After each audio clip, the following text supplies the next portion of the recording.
evening again, everyone, and welcome back to WPMN's UCAT series.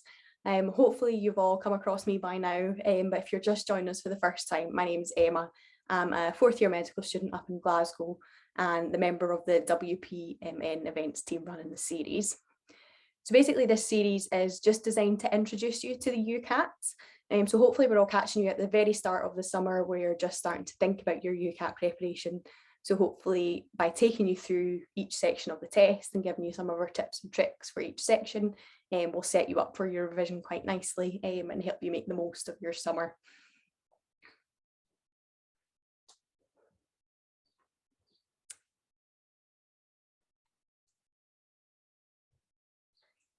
Okay, perfect. So as with every event, perfect. As with the start of every webinar we've done, I'm just going to run through a couple of safety points. So it's the exact same every week, but basically participants won't be able to use their cameras, microphones, or the chat function throughout the event. And that's purely because it's such a large webinar. We've got so many of you here and it's just too difficult for us to monitor and make sure everyone's safe. So we're just keeping all of that off. I will, after my intro spiel, pop a link to a Google form in the chat, and that's where you can post all of your questions. So basically post questions either about an example that Tiya's just gone through, and I'll put those to Tiya as we go this week, or I'll collate them for the Q&A at the end. So either way, we'll make sure your questions get answered. This event is being recorded, but only the presentation and the speaker will be visible. So you'll be completely unidentifiable in the recording. So like your name, the chat function, nothing like that will be included in the recording. So you don't need to worry about that. And if you have any issues or concerns throughout the event, either email us on wpmnfeedback@gmail.com. So I've got that inbox open. So if you have any issues, you can contact me that way, or you can just submit through the Q&A form and I can address it that way.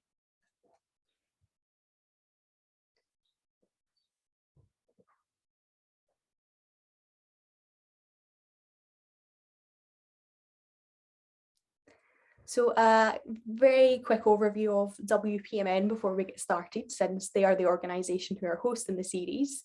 So basically we're a national charitable organisation that supports aspiring medical students such as yourselves, current medical students and doctors from a widening participation background. And we're really working to build a medical workforce that is wholly representative of the population that we serve.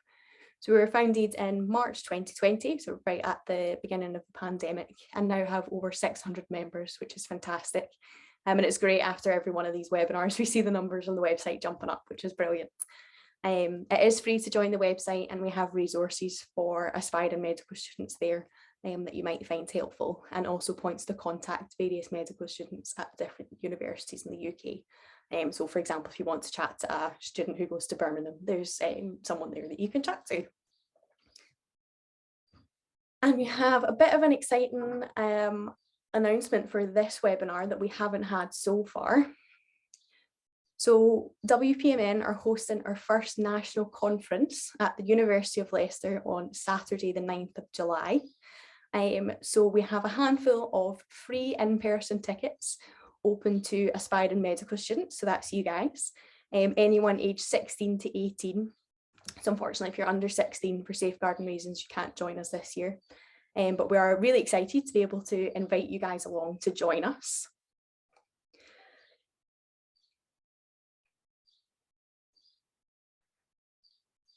So at the conference, there's going to be specific workshops designed for aspiring medical students.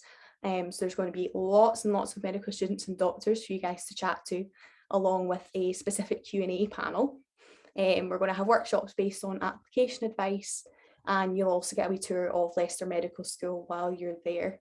So we've got lots of stuff specifically targeted at aspiring medical students. We also have then some keynote lectures that are just kind of more general medicine based on equality and diversity, and workshops from various medical students across the UK covering things like trans medical education, what it's like to study whilst having a chronic illness, and quite a hot topic at the minute, which is the NHS livable bursary. So lots of workshops targeted to aspiring medical students and to just as general medical interests. We do also have a competition running, so the multimedia competition, which you guys are able to enter. And that again is just an opportunity to win a national prize at a conference, which would be a fantastic thing to talk about in your personal statement.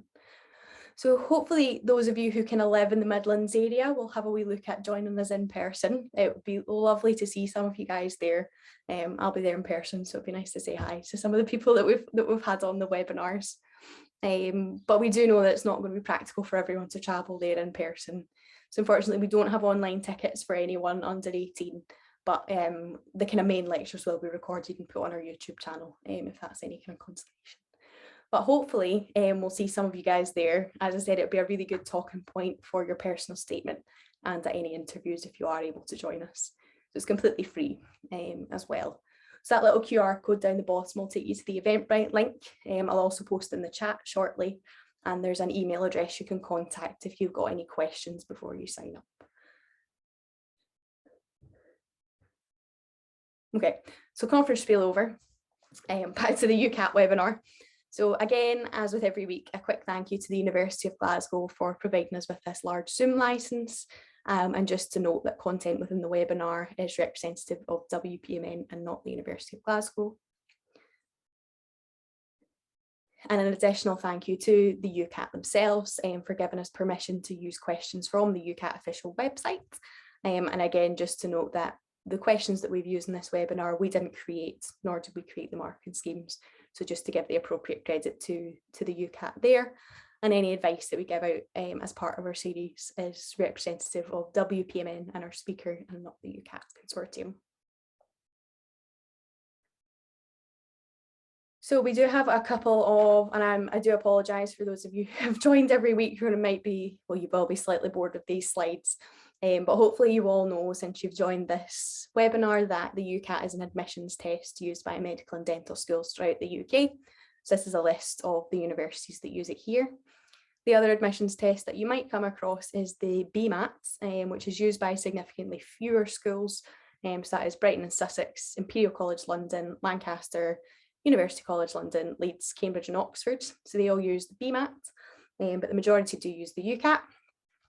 But basically just to make sure whatever schools you're interested in applying into, that you make sure you have done the appropriate admissions test. A couple of key dates for this year. So I did mention last week that booking has now opened. Booking opened yesterday, so I hope some of you have now got your test booked. Testing will start on the 11th of July and runs right the way through to the end of September. The sooner you get the test booked, the better, because you're going to get the test centre you'd like and a time of day that suits you. And you can actually cancel your test for free up until, I can't remember the exact window, but you can cancel and get a full refund. So definitely, if you're thinking about it, just get it booked sooner rather than later.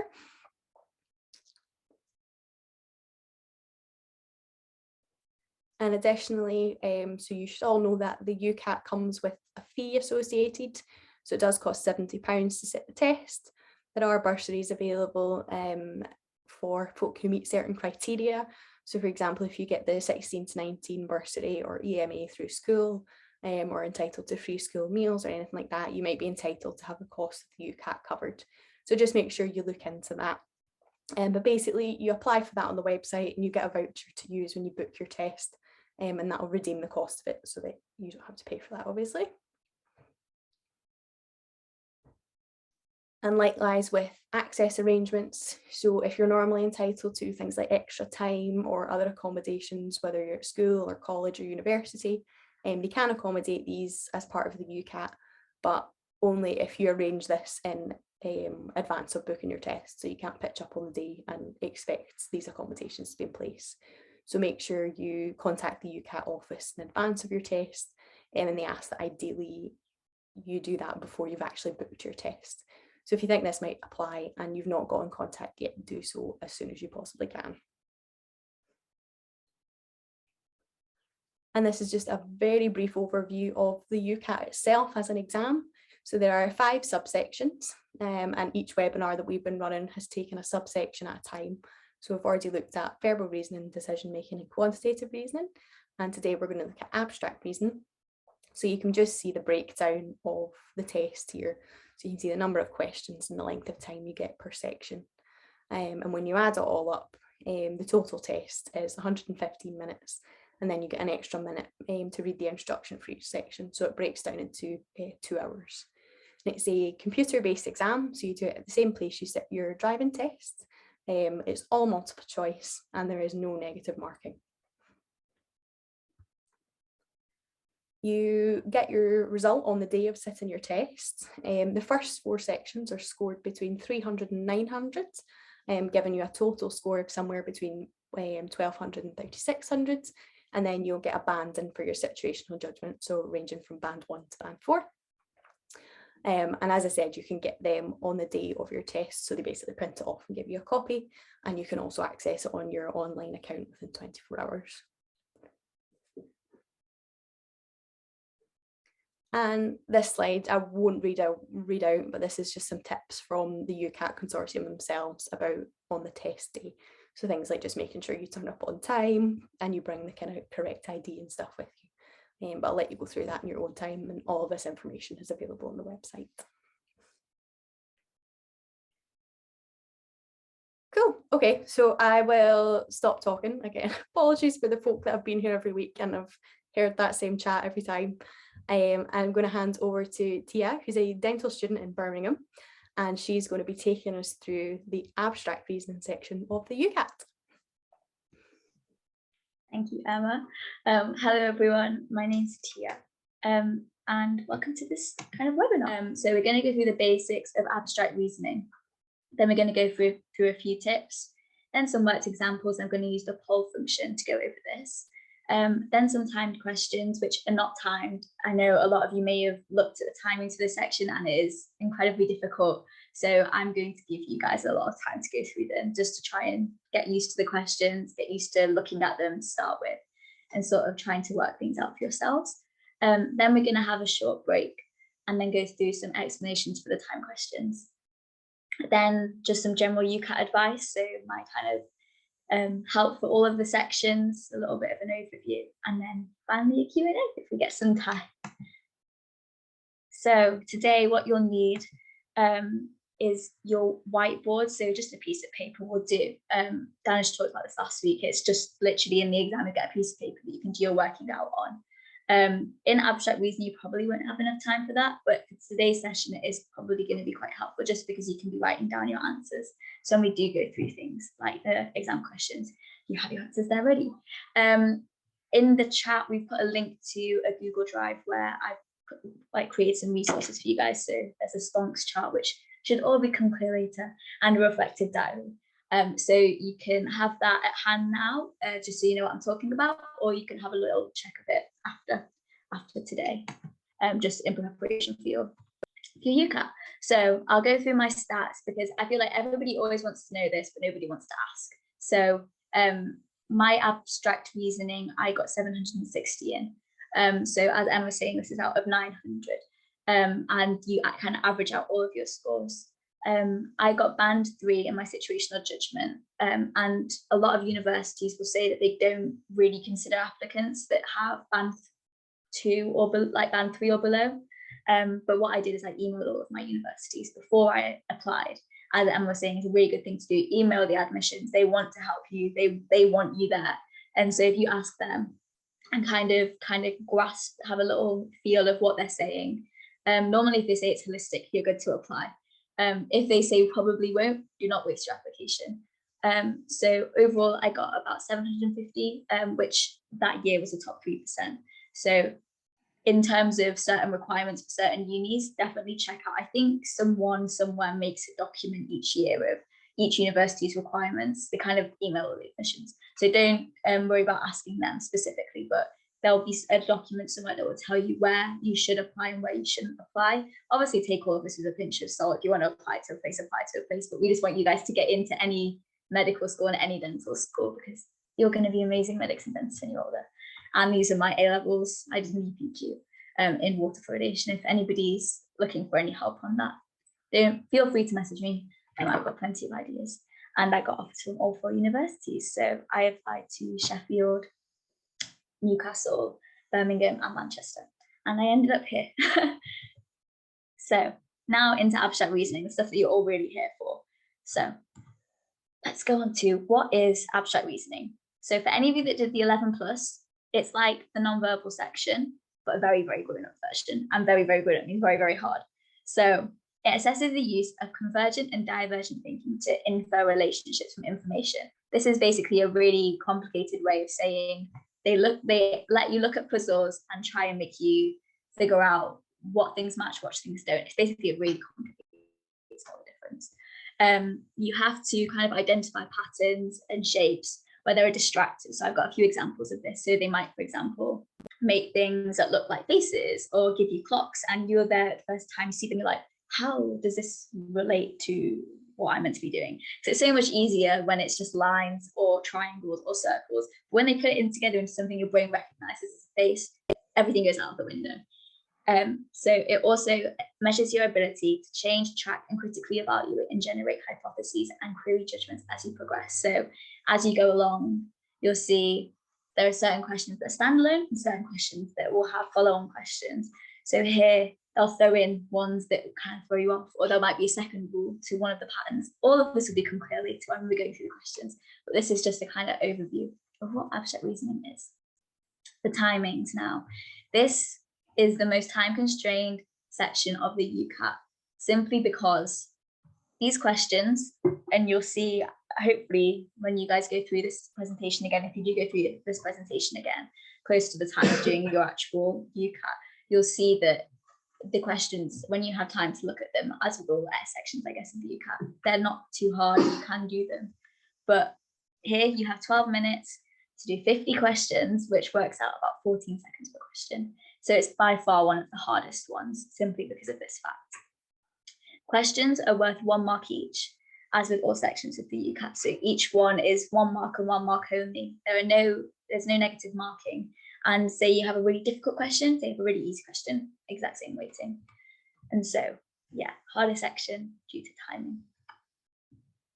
So I told you what it was doing, but what is it actually testing in terms of the application to the medical and dental field? So when you're considering diagnoses as a set of symptoms and results, and some of this information is reliable and clearer and more relevant, and some of it isn't. So this is kind of assessing your ability to identify which information will help you reach those conclusions and which information is actually a distractor. And additionally, I guess if any of you are thinking about going into research, any of you might not, I never thought I would want to. And after doing a few things at uni, I'm like, oh, this sounds quite interesting. So when you start to do research, you're looking for patterns. You're looking for patterns of symptoms, patterns of, the time that they've had the disease for, things like that. And so it assesses your kind of puzzle making ability to do things like that. So now we're going to go through the question types within abstract reasoning. So most sections, so I know Danish last week went through every single type of question could possibly come up, which is incredible. And I don't know how you have time for it, but there are 4 main types of questions in abstract reasoning, which makes my job kind of easy in that sense. But within each of those subsections, anything can come up. So I've tried to choose a selection of different questions to try and, show you the really hard ones to the slightly easier ones. And obviously this is all in my opinion. And then, kind of demonstrate to you guys how I go about them and things like that. So there are different techniques for different question types. So feel free to jot any information down. If you have any questions, put it in the Google form. Hopefully I answer them all as we go through. But yeah, let's go into it. So type 1 of questions are the most common type. Is the shape in sets A, B, or neither? So you'll be given a test shape. I'll get my laser pointer out. You'll be given a test shape and then a set A and B. And you're asked to decide if this shape belongs to A, B, or neither. So at the beginning of each of these kind of subsections of questions, you have to kind of find the pattern first, because you can't choose the shape without knowing the pattern. So this is where the majority of your time will be taken. So yes, you might have 14 seconds of question. Once you figure out the pattern, it's so much easier to flick, go right through those few test shapes that you're seeing. So here the main technique is to look for the links between the shapes. Question type 2 is select the next shape in the series. Here, you're presented with a series of shapes and you're asked to select the next shape. So you normally have 4 or 5, 3, I'd say maybe 3 to 5, and given always 4 options. And here you kind of have to look at the difference between each one and sort of follow the sequence. So, you know, is a shape moving around just the 4 corners of the box? That's the other thing, it's always a box. There's never any other shape, it's always a box. These ones can be standalone, but sometimes you'll also have ones that follow on. It all depends. And then the next question type is which shape completes a statement? So here you're presented with a statement that involves a group of shapes, and you're asked to determine which one completes the statement. So you'll have this is to this, and so you have to work out what's happened here. And then they'll give you another shape and ask you to apply the same rule. And then obviously, again, given 4 options and you choose the right one. And the final question type is which of the 4 response options belongs to set A or B? Here, you'll be presented with set A and B once again, but this time they will ask you which one belongs in set A, not which one it belongs into. They'll tell you it's in set A already, and then you just kind of have to put it into the relevant one that you think it belongs to. So hopefully that gave you guys a little bit of an insight into types of questions. And now we're going to go through a few worked examples. So if you want to get your whiteboards ready and to hand, maybe if you have a piece of paper, anything like that, don't worry if you don't have one, because I'll be drawing all over these slides in the next few ones. So hopefully you guys will be able to see kind of the reasoning. And I've kind of ranked them here, as I said, so there'll be a little box in the corner for each one. Where I'll kind of say if it's easy, medium or hard. And you'll probably figure out quite soon why I've ranked them like that. So let's go on to it. So first of all, we're going to go through some type 1 questions. So is the shape in set A, set B, or neither? So you'll be given a test shape like this.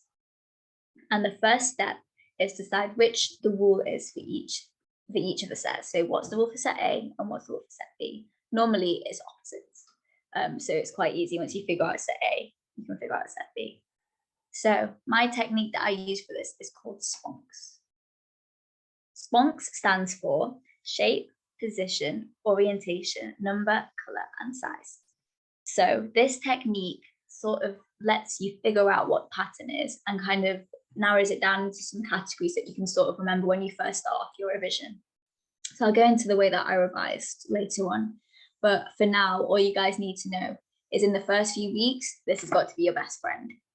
She's got to be stuck up on your wall when you're practicing, something that you can always refer to. And you'll start to notice patterns and you'll start to see yourself picking up on certain things, not picking up on certain things. Do you always get it when it's a size one, or do you not always get it when it's a color one? Things like that. So it also lets you focus your revision because you're able to see, oh, wait a second, that's the thing that I'm struggling with. That's the ones that's catching me out. So worship this, use this as your guide for abstract reasoning for the first few weeks. So this is our set A and set B. Now, my technique is to compare the 2 most simplest boxes, or the 2 that look the most alike. So in this case, I would choose this one here and this box here. Ignore the rest of them. So choose the 2 simplest boxes. Next, you're going to look at them. So we're going to run through SPONKS. So shape. I've got the next slide, so don't worry about this. So shape. Underneath shape, there is symmetry. So let's go through that first. Oh, wait, it's symmetry. If you look, I've drawn some little lines on here. These shapes are reflected in the horizontal axis, whereas these shapes are reflected in the vertical axis. Now, that has not taken us long to figure out. That's taken us 20 seconds, if that. And obviously in the heat of the moment of the exam, you're going through it really fast. So now you've just spent one question and maybe a few seconds on figuring out this. And now you've got the rest of those 14 seconds per question to kind of spend in another place. So don't be worried about timings. They scare you with the whole 12 minutes for 50 questions. And you're like, oh my God, that's so many to do compared to the other ones. But then when you actually realize some of them are a bit easier than the others, and some of them you'll pick up straight away and some of them you won't. So don't be worried about timings is what I'm trying to say. So this one is symmetry as our theme. And so here, as I said, Sponks, run through it: shape, position, orientation, number, color, size. First I'll start with shape. Is it symmetrical? Yes. So we don't have to worry about that anymore. So once we've figured out our rule between set A and set B, we then have to decide where the test shape belongs. So look at the test shape now and think about our two rules. We've got a horizontal symmetrical plane and a vertical symmetrical plane. So I'm going to open up the polls and launch this. So where does the test shape belong? And I want as many of you to answer as possible. Perfect. I'll wait for a few more answers to come in. Amazing. So I don't know if you guys can see this. We've nearly got 200 of you participating. When it gets to, yeah, there we go, 200. So I don't know if you guys can see this if I end this, but neither was the correct answer. And over 77% of you said this. So for those of you that said set A and set B, have another look at the test shapes and compare it to this one. So symmetrical and vertical planes. Here, let me show the results. So that was the results for you guys. And yeah, so have a look if it's the vertical or horizontal plane. It isn't for this one. It's actually the diagonal plane, I guess. So it's in neither. So that's why that one is in neither. I hope that's clear. Okay, we'll go on to the next one. So this is another test shape. I'll launch another polls again. Let's do this.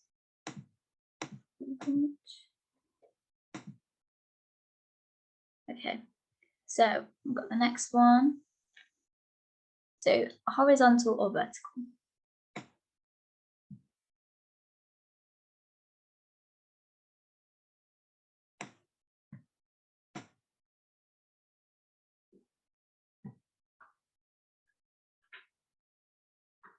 Amazing.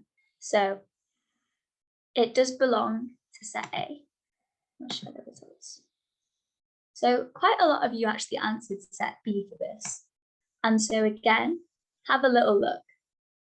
I guess it could be the vertical plane. But remember, the shapes don't seem to cross the vertical plane, if you get what I mean. And so that's why this one belongs to set A. Be questions like this that kind of separate out candidates, which you will see with a lot of these sort of questions. There will normally be one sort of separate rule that not many people pick up on, and then that is, you know, there'll be one odd one thrown in there that kind of sends everyone spinning, and you think, oh my god, if I got even the right rule. But we'll talk about that later on. So sometimes it can be more than one rule per set of shapes. So let's move on to the next one. So we've got our test shape again. Again, this is a totally different set now. So nothing related to those ones that we had before, where it was all about symmetry. This is our new test shape. So what's the first thing we're going to do? Sponks. So we're going to get this up either on our computer, stick it up, have a little look at it now. Okay, now let's go through our test shapes. So here we have our two set A and set B. So what we're going to do is again compare the most two simplest boxes, or the ones that are most alike. So here I'm going to go for this triangle one, and then this triangle one. So ignore the rest of them for now and think about what is the difference between these two boxes. This box has 3 black circles, whereas this one has 2 black circles. All of the shapes that are at the top right-hand corner are all white, so that doesn't matter. We know colour isn't a factor for the shape that's involved. Whereas the circles, some boxes have all black circles and some boxes have all white circles. So we know that this must be something later on down the line that's coming up. But in the 2 boxes that we're looking at right now, it's just black circles that we're looking at. So with this, there is a main rule with the UCAT, and that is to not count the sides of the shape. However, in situations such as this, when you're looking at it and you're thinking, okay, there's a triangle and it's got 3 black circles, and then there's set B and there's also now a triangle with 2 circles, something should indicate to you that this is something to do with sides of shapes. So if we look at this, on this side here, we've got 1 triangle with 3 sides and we've got 3 black circles. So 3 black circles. So we can safely assume that black circles on this side, this is our rule that we've come up with for this side, equals sides of the shapes. On this side, we've got a triangle again, 3 sides. We've only got 2 black circles. So if we're following a similar rule, because we know that the rules are probably related in some way, we could say that the number of black circles is the number of sides minus 1. Now, let's see if this rule applies to the other shapes. So let's go for one. Yeah? When you finish this example, would you mind just going through sponks as a general principle again? Yeah. There's just a couple of people that are a bit confused with it, so if you could just go over that briefly again, that'd be great. Perfect. So, where was I? Yeah, with this side, let's see if the same rule applies. So if we go for this top box here, and we've got 4 sides, yeah, 4 black circles, so that all matches. Let's go to this side. 1, 2, 3, 4. Oh, sorry, that's got white circles. Now, let's compare the 2 white circle boxes with each other, this one and this one. Okay, so this one has 4 sides, but only 2 white circles. So any guesses what the rule is for this side, for the white circle ones? And minus 2. Oops, very odd 2. Now let's look at the other side. 4 sides, 5 white circles. So n plus 2.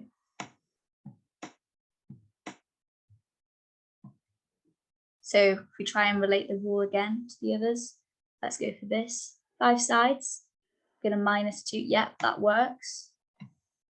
Okay, let's try it again on this side. So 6 sides. Oh, wait. Yeah, it works. So it's all about looking at ones and recognizing patterns, looking at things, thinking, oh, are the sides related to this number? Is the color related to it? Normally, when you have more than 2 kind of different variables in a box, there's more than one rule. So 2 conditions for this one.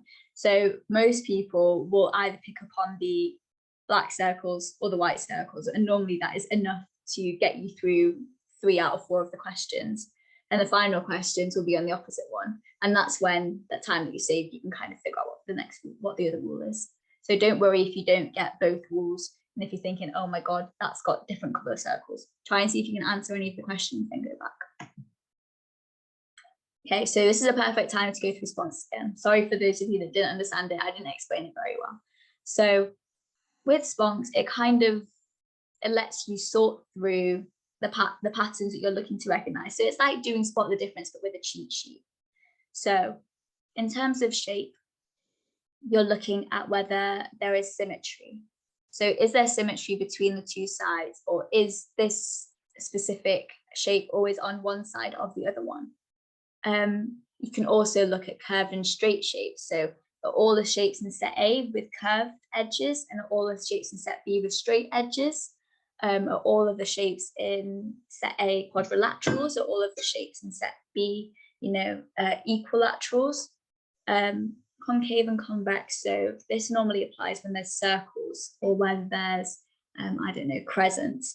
One can have all concave angles, one can have all convex angles. Angle type is a really key one that a lot of people forget. That's especially that comes up with things like abstract shapes. So shapes that you've never seen before, they'll be like all bumpy or really spiky. And normally this is to do with angle type. So all the shapes in set A acute angles, all the shapes in set B non-acute angles. So that's for shape, the main kind of ones. And this will help you in your reflective diary as well, which I'll talk about later. So next up is position. And obviously all of these are variable. If you start to notice some types of shape kind of related patterns, you can add them to SPONX. You can add them on there as a rule to look out for.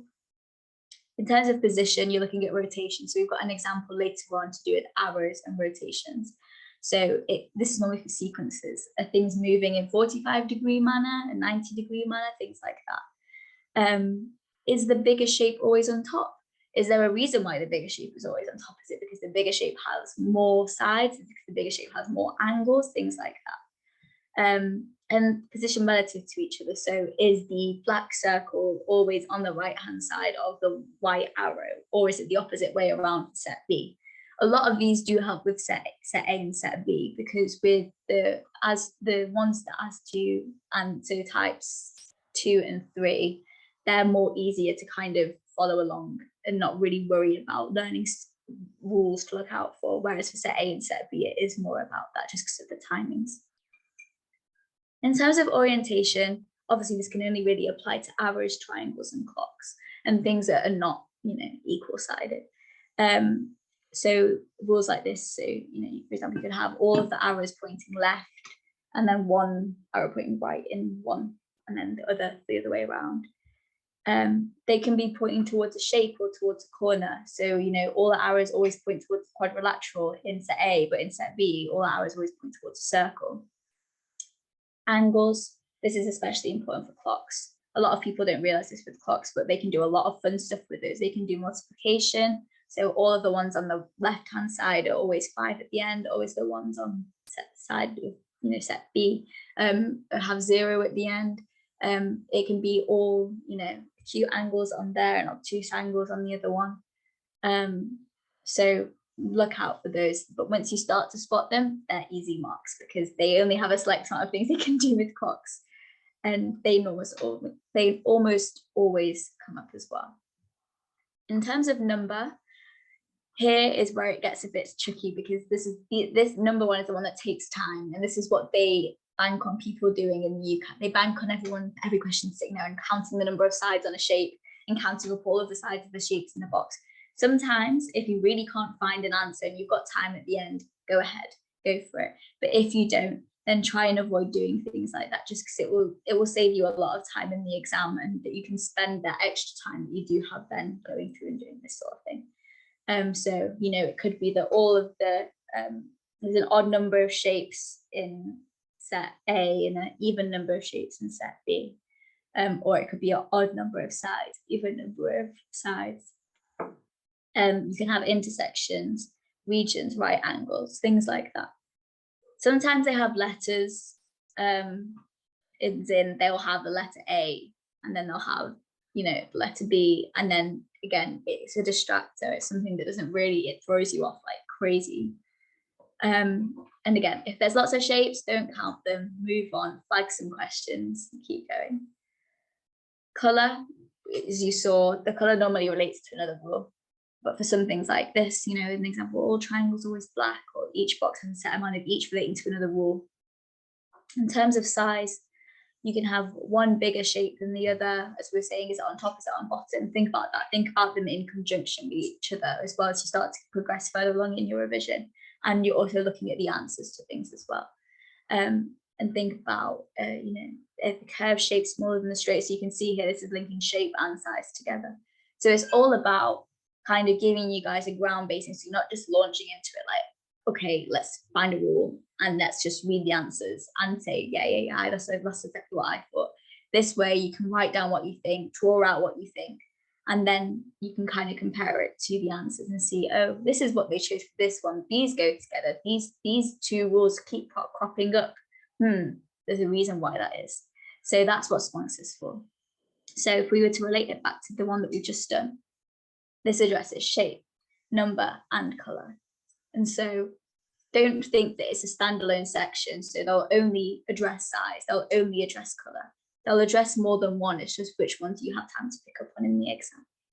I hope that explained it for everyone that was wondering about it. So here, for set A, the same number of black circles as the sides of the shape, and there's always 2 less white circles in the sides of the shape.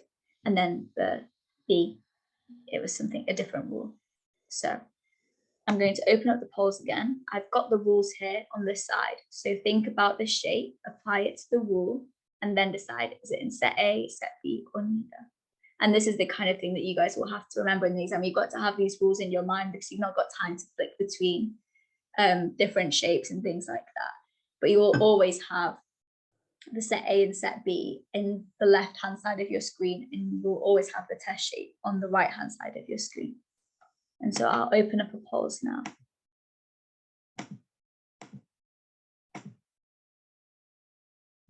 And we'll see what everyone says.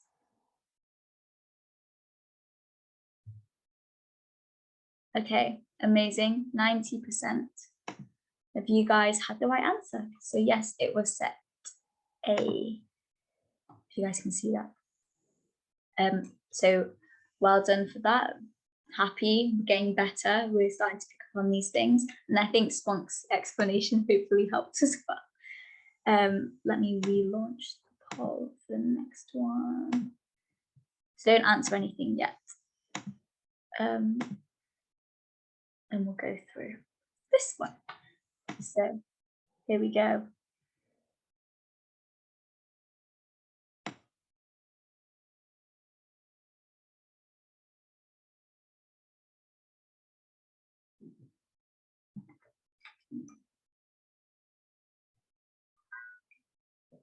I'll wait till 200 of you apply, and then I'll release the results.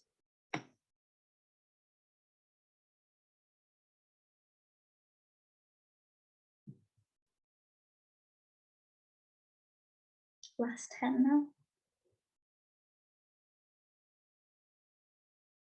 Perfect. So we had 85% of you with the right answer, which is set B. So here, let me just shrink this down. So if you guys can see, I'll take away the poll results now. So we've got the number of black circles is 1 less than the number of sides. So here we've got a hexagon and we've got 5 black circles, so 1 less. And there's really no white circles on this, so you don't need to worry about that rule. Okay, now we're going to do the next one. I'll put on a new polls.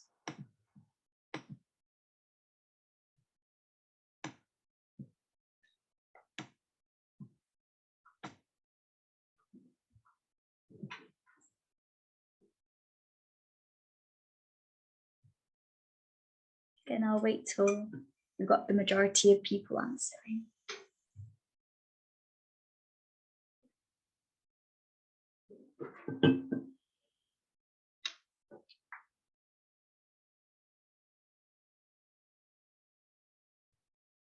Amazing.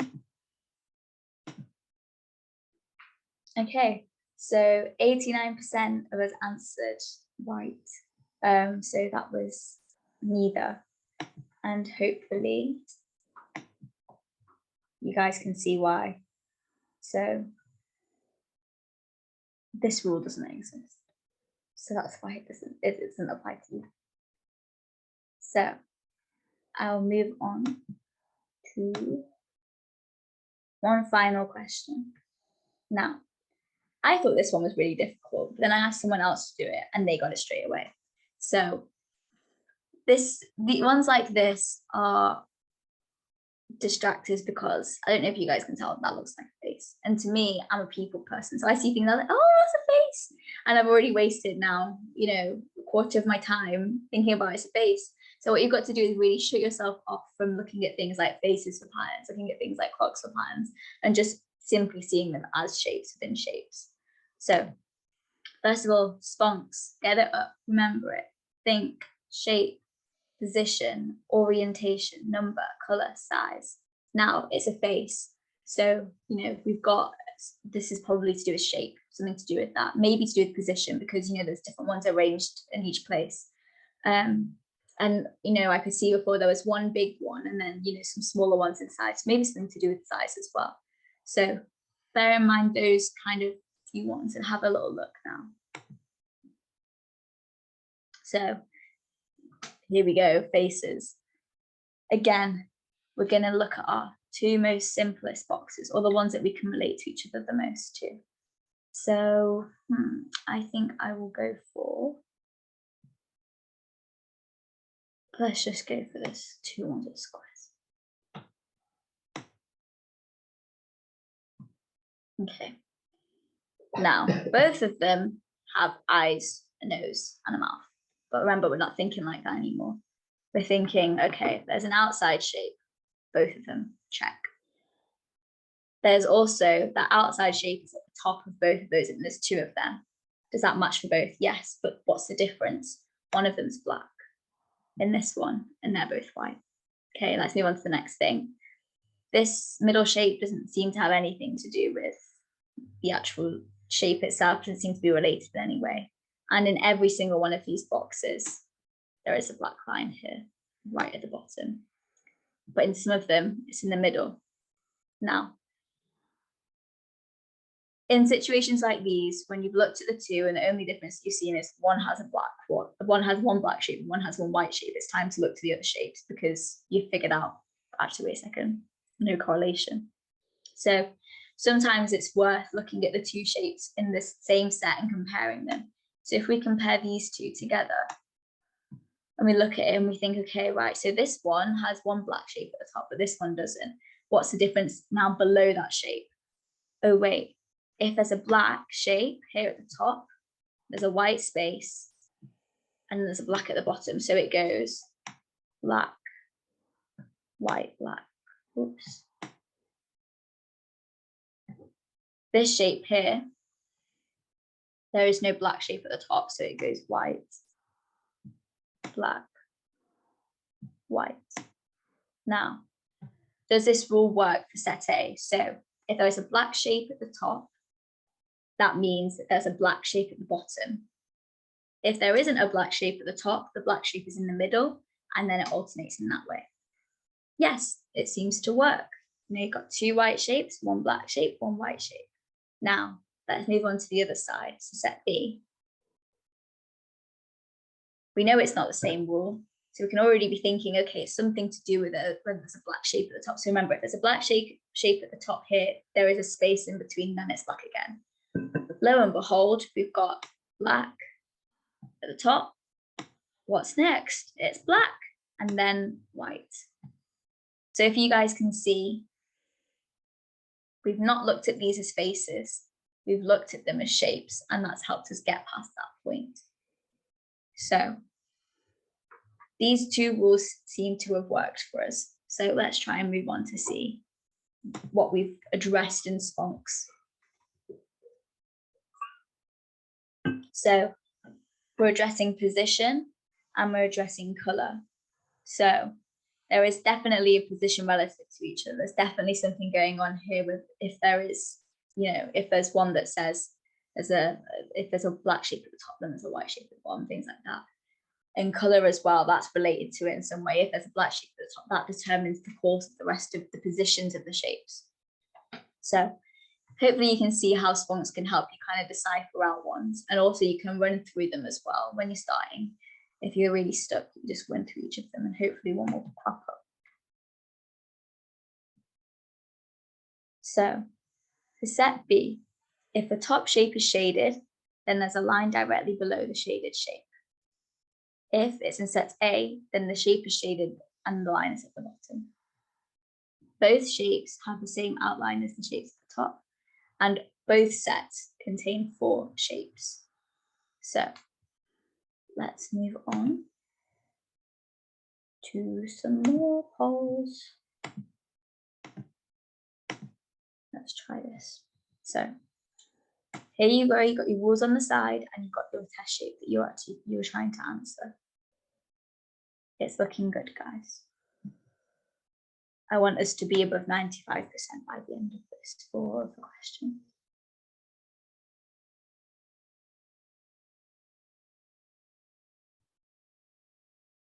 So we've got a white shape at the top, a black shape in the middle, and a white shape at the bottom.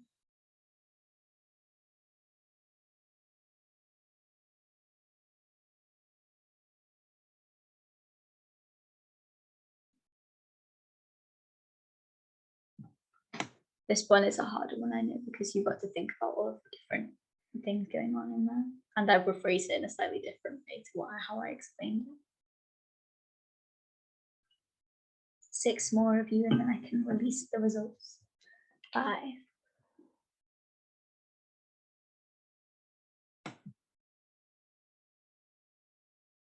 Someone's holding out on an answer here, guys. There we go. So we had, this is a mixed one. So we've got 61% answering set A, and then a kind of split between set B and neither.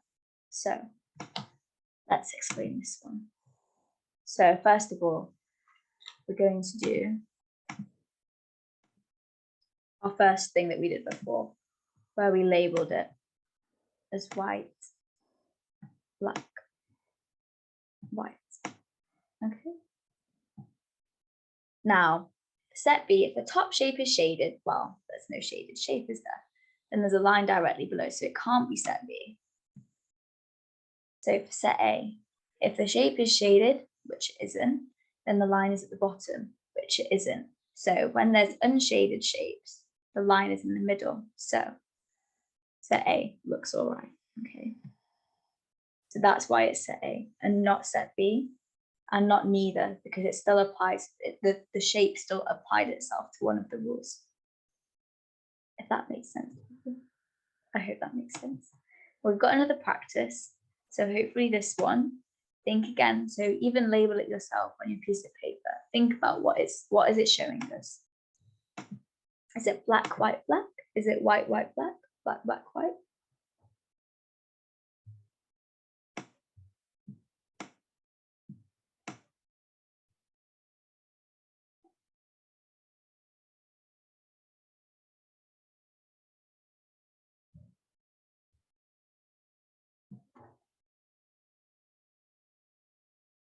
Okay, got slow response on these ones. So I'm hoping that this means that you guys are finding them hard like I did for these ones. I think it is definitely difficult when it looks like a shape.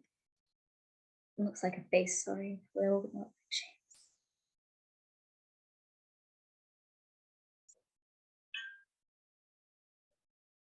Last few remaining, guys, that's okay.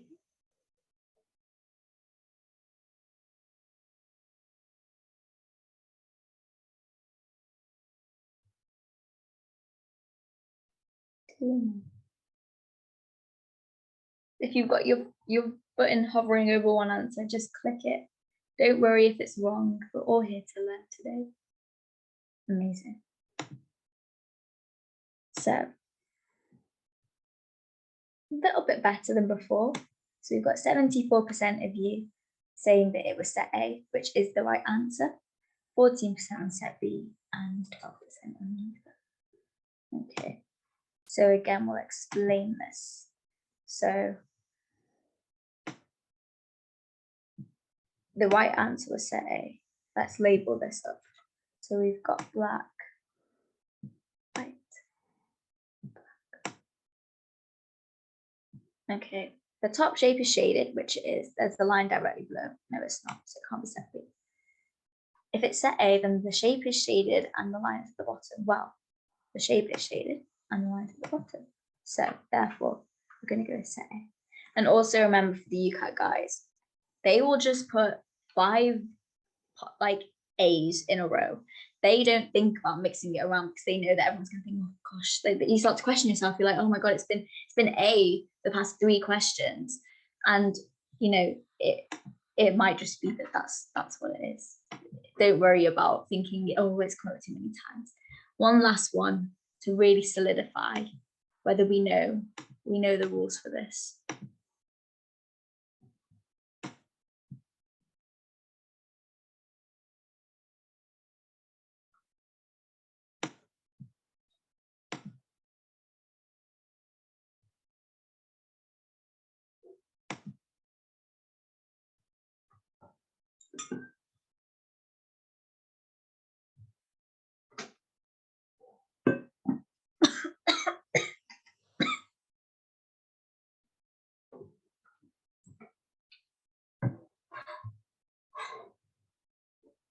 Looking good for this one, guys, by the way. We're doing really well.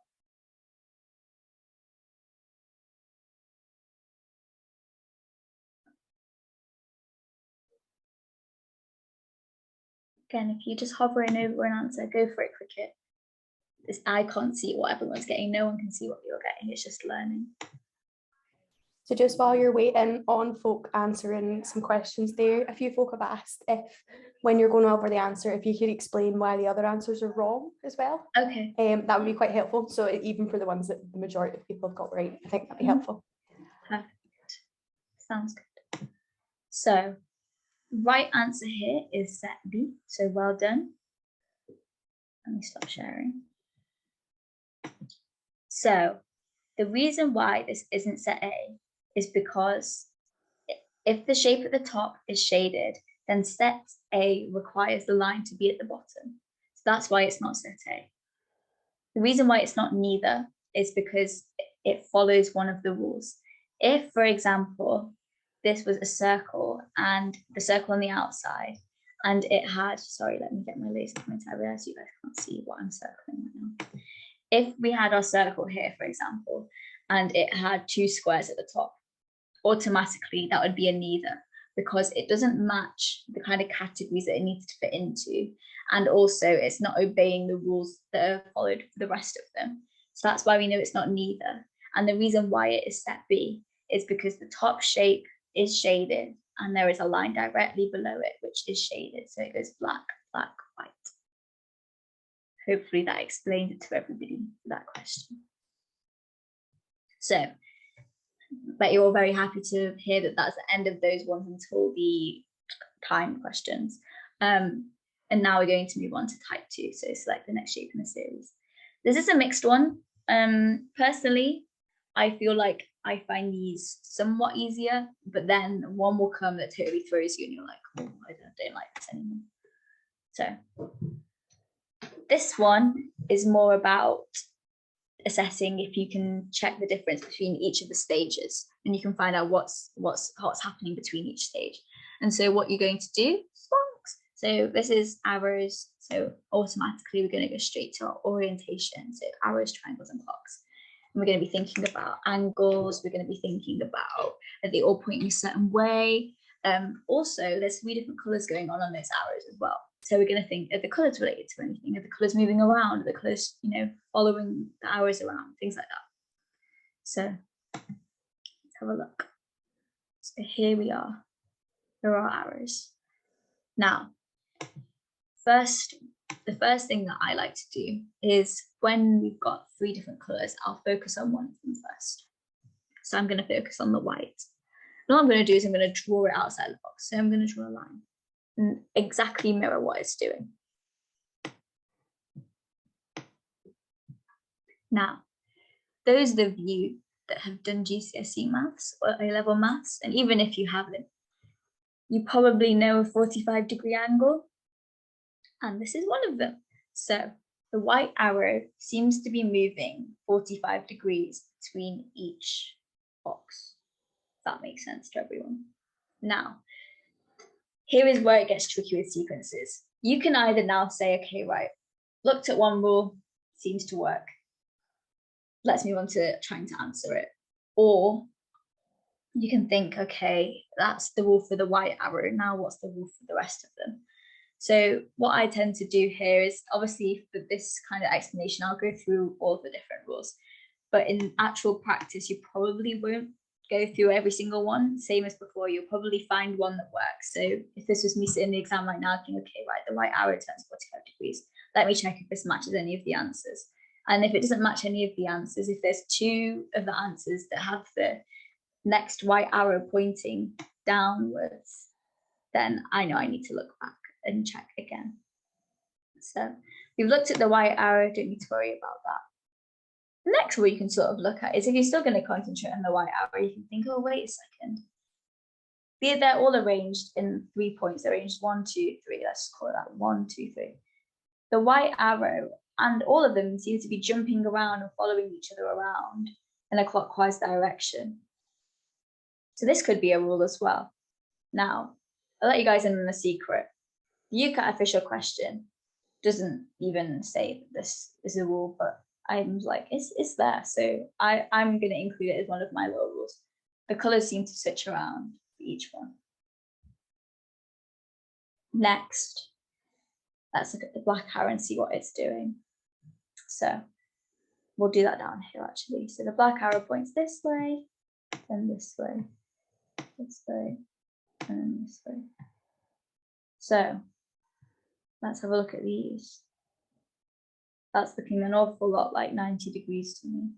So we've worked out the black arrow rule. So this one, the white one is going 45. And the black, apologies for my awful handwriting on as well, and the black is moving 90. Now, normally this would be enough to get you through to working out the answers. But say, for example, they decide to include the stripy one as a decider. Let's look again at this.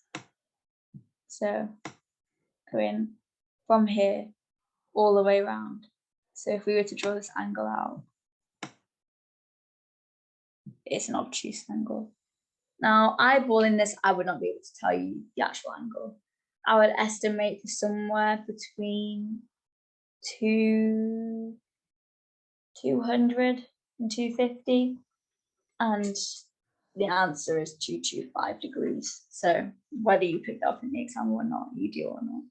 But again, as I said, you probably would more likely than not pick up on the 45 degrees and the 90 degrees. And then this stripy one is just sort of one you kind of disregard for now. So that was our rule. So this was all to do with angles, and in my opinion, something to do with colours as well. So if we now, so I've not given you the rule this time, I've just given you the sequence, and I want you guys to say which one you think it belongs to. So let's open up this polls. I hope this polls is helping everyone as well. Because I was thinking about not doing polls for this and doing polls for the other one, but hopefully it does. So launching this out. Oh, sorry, I need to change the shape, change the question. Sorry to everyone that started doing that. It's a difference. Let the next shape and say launch. Apologies. Go again for this.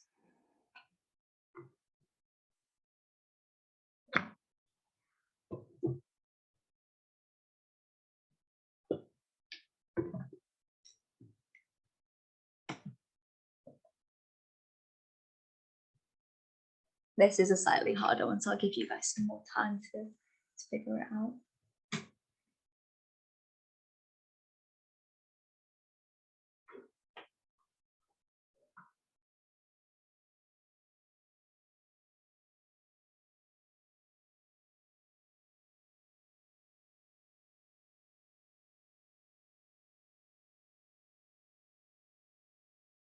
So again, as Emma was saying, and as everyone keeps doing, any questions, pop them in the chat if it's to do with the question that we're doing right now. And if it's just one that you think of as you're going along, whether it's a general UCAT question or abstract question or question about dentistry or application, anything like that, pop that in the Google Forms and we can come to it if we have time. Okay, so this one is a slightly harder question, guys, so don't worry if you are struggling. I can see here that we've got quite a lot of, it's taking our time for this one, so don't worry. This is your first go at this. Even I was saying to Emma, I was doing these obviously in preparation to explain to you guys, and I was like, what, how do they find out? How do they come up with these rules? You forget how difficult it is, and so I know I'm rushing through this quite a lot, and so don't worry if you are taking your time. It's better for you to take your time and get it wrong than rush it and guess it and get it right and think, oh, I'm sorted, because it's better to understand it. The poll's been open for about 2 minutes now, so I'll close it. Apologies if you didn't get the chance to answer. I think we've got some more coming up for this section. So the majority of us did get the right answer. So the answer was B. So I'll explain why each of them is right or wrong now. So we said that what's the right answer? And so if we look here, if we what I like to do is predict what it's going to be, what will the right answer be. So we know that the right arrow is going to be, if we draw our box, we know the right arrow is going to be in this kind of section. section here. So we're going to point the arrow down. So that's where the white arrow is going to be. So automatically we can cross off A. We can cross off, that's just cross off it. So we've already eliminated one out. Next, I'm going to look at the angle that we're going to be looking at for the white. So it was in this position before, so we know it's going to be pointing down. So now let's look at these three and think, okay, right, this is pointing down. That's not pointing down. We can rule out C. So that's why C isn't right, because this white arrow is not pointing where we want it to be, but D is pointing the right way. So now it's between these two. So let's look to another shape. Here is where my color rule comes in, whether UCAT wanted to acknowledge it or not. So if we think, okay, right now, where is this striped arrow meant to be? The striped arrow we're predicting is going to be in this space here, next to the white one. But in this one, that's got the black arrow. So we're going to X that. And that's why B is the right answer. Hopefully that explains it and that makes sense. If it doesn't, I hope the next one makes sense.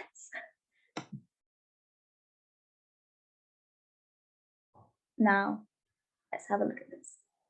I found, again, this one really tricky. Other people didn't and found it fine and saw the rule straight away. So, sorry to interrupt. We had a couple of people asking questions about the arrows ones. Yeah. Just after your first example that you gave through the Q&A form. So I just want to double check if the people that asked about that, can you repost on the form whether or not you're happy with it now before we move on?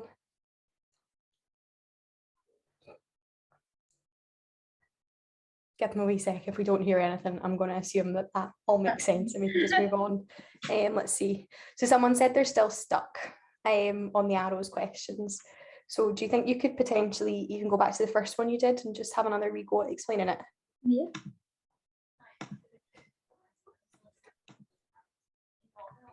And then if that person's still stuck, we can wait to the very end and go through it at the very end.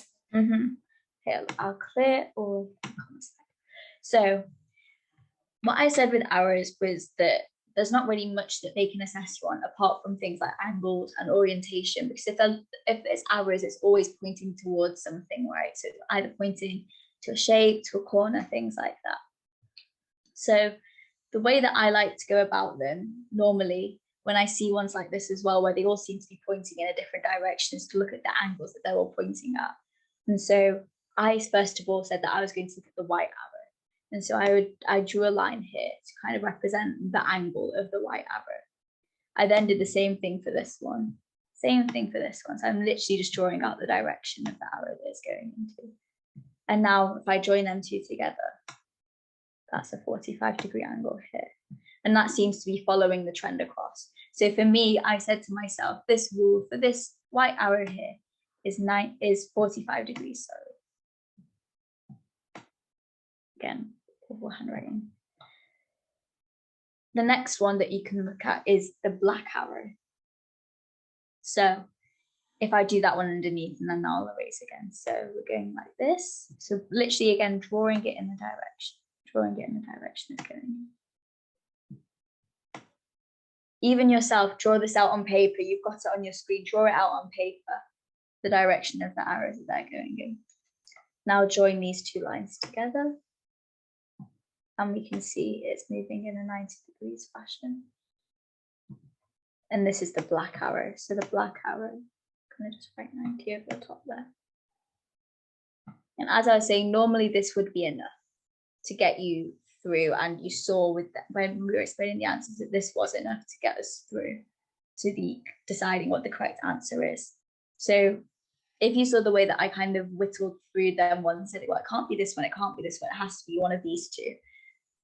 That's more of the style that you'll be doing it in the exam rather than figuring out every single rule. So don't stress if you can't understand all three of these rules that's going on here, because the 225 degree one, I didn't get when I was practicing this. I just thought, okay, that white arrow is moving and there's color changing. Let me check if that works. And so don't stress too much about if you can't understand why how you even see these angles come about, just now write a mental note for yourself. With arrows, look at angles, arrows, angles. And then even if you come back to it when you do start your revision, because hopefully none of you are starting your revision yet, unless you get booked on the 11th of July.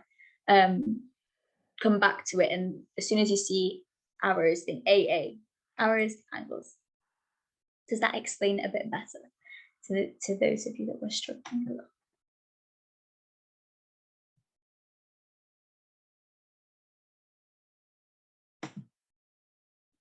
Yes, okay, cool. Amazing. We shall move on to the next one. So here we are. So you can see these types of questions, again, totally random. This is so different to the one that we've just seen. So here, the first thing we're going to look at is compare this box and this box. Don't try and jump to this box straight away. Compare the boxes each at a time, because they're followed in sequence. So here we have 2 shapes, 3, 3, and then 4. Okay. What does this mean? All right, we've got no real sequence here that we can decide on. So let's have a look at spunks. So here we know that really number is changing, right? And there also seems to be some type of orientation going on. They seem to be moving themselves around. They seem to be changing position as they're going around the box. So there's 6 different boxes that they're moving around. Now, normally with these, a good kind of tip to remember is that they like using n as their kind of thing. They like using kind of, okay, if this is, the number that we've got, so n1, n2, n3, n4. They like relating them using that. So in this box, we've got 2 shapes. What happens to the circle? It moves along 1. Okay, that's fun. What happens next? The circle moves along 2 steps around in this fashion. So it's almost going around this block. So between this one and this one, it's moved 1 step. The circle, if we just imagine this, the circle's moving. Between this one and this one, the circle's moved 1, 2 steps. Between this one and this one, the circle's moved 1, 2, 3 steps. So what do we think the rule is? And bear in mind, I was kept saying n-1 and n numbers, things like that. And there's also another side rule to this, which is that every alternate box, a new shape is added. So here we've got 2, skip a box, then it's 3. In the second box, we've got 3 shapes, skip a box, we've got 4. So this one is a bit out there. This is one that you will come to look and recognize, and sometimes you see it, sometimes you don't. And sometimes with things like this, sitting back in your chair and looking at it from a distance really helps, because you're so into looking at the tiny details and thinking, oh, what's the difference? Whereas on ones like this, if you just step back and have a little sit back and think, oh, wait a second, that is simply just moving itself around, and then you work out the amount it's moving around by each one, it sometimes makes it a bit easier. So if everybody's okay with that one, I know it's a bit difficult to kind of get your head around. We know that it's change orientation and it's moving by a certain amount of numbers each time. Now you've got to figure out which figure comes next. So I'll put on pause and I'll relaunch that. So I'm going to click A, B, C, or D.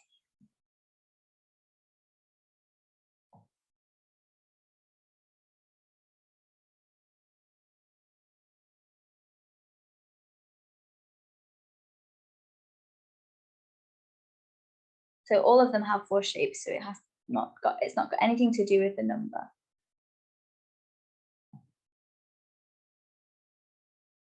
Remember, it's jumping around. So this one, it moved 1. This one, it moved 2 from the position that it was in. This one, it moved 3. So let's going to be moving 4 from this position that it's in here currently. And all of the other shapes seem to be following it around like a snake.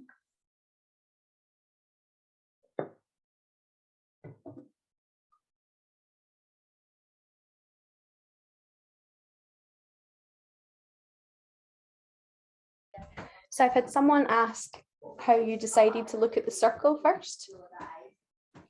So I just thought it looked as the front, and that seemed to be the one that was in front each time, and there seemed to be shapes added behind it each time.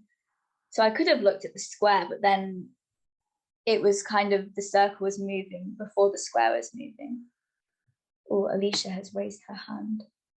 Alicia, if you want to type your question out to either to me or to Emma, and we can try and answer it. Yes, I was just looking at the fact that the circle was moving and the square seemed to be moving behind it in that sense.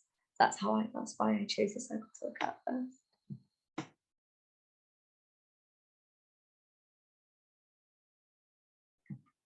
Okay, I'll leave all these open for about 2 minutes and then I'll turn it off. And I think we'll have a break in a second as well, guys.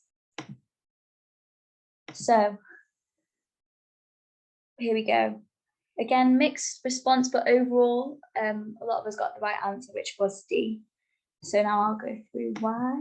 Oops, let me stop sharing that. So if we draw out what we think it's going to be. Oops. So we've got 6 boxes, and that we know for sure. So this is the position that we were last in. We know that it likes to move 4 around. So we're going to jump here. So it's not in this box. That's 1, 2, 3, 4. So we know that the circle is going to be in this box. So with this one, it seems to have moved only 2 spaces, not 4. So we know that that's not right. With this one, 1, 2, 3, it seems to have only moved 3 spaces. So we know that's wrong as well. So it can't be B. If we look at C, that 1, 1, 2, 3, 4, 5, 5 can't be that one. And if we look at this one, 1, 2, 3, 4, 1, 2, 3, 4. So that is why the answer is D. If that makes sense. Is everyone okay with that? Zoha, do you want to put your message in the chat or to me or to Emma, and we can try and answer.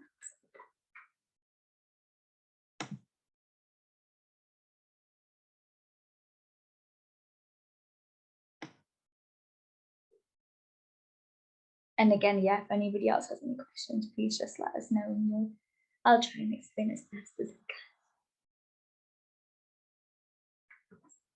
Otherwise, we can just come back to it.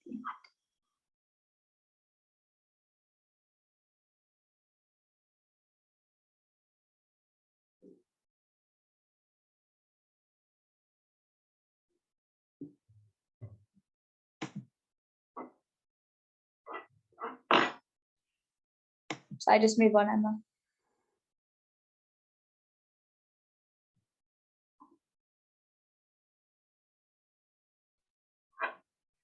We haven't had any extra questions through the Google form, so if you just move on, okay, we can come back to it at the end if they decide to submit their question. I was thinking of taking a break here, guys, a quick 5-minute break, get some water. I need to refill mine, which is why, and then we'll be back.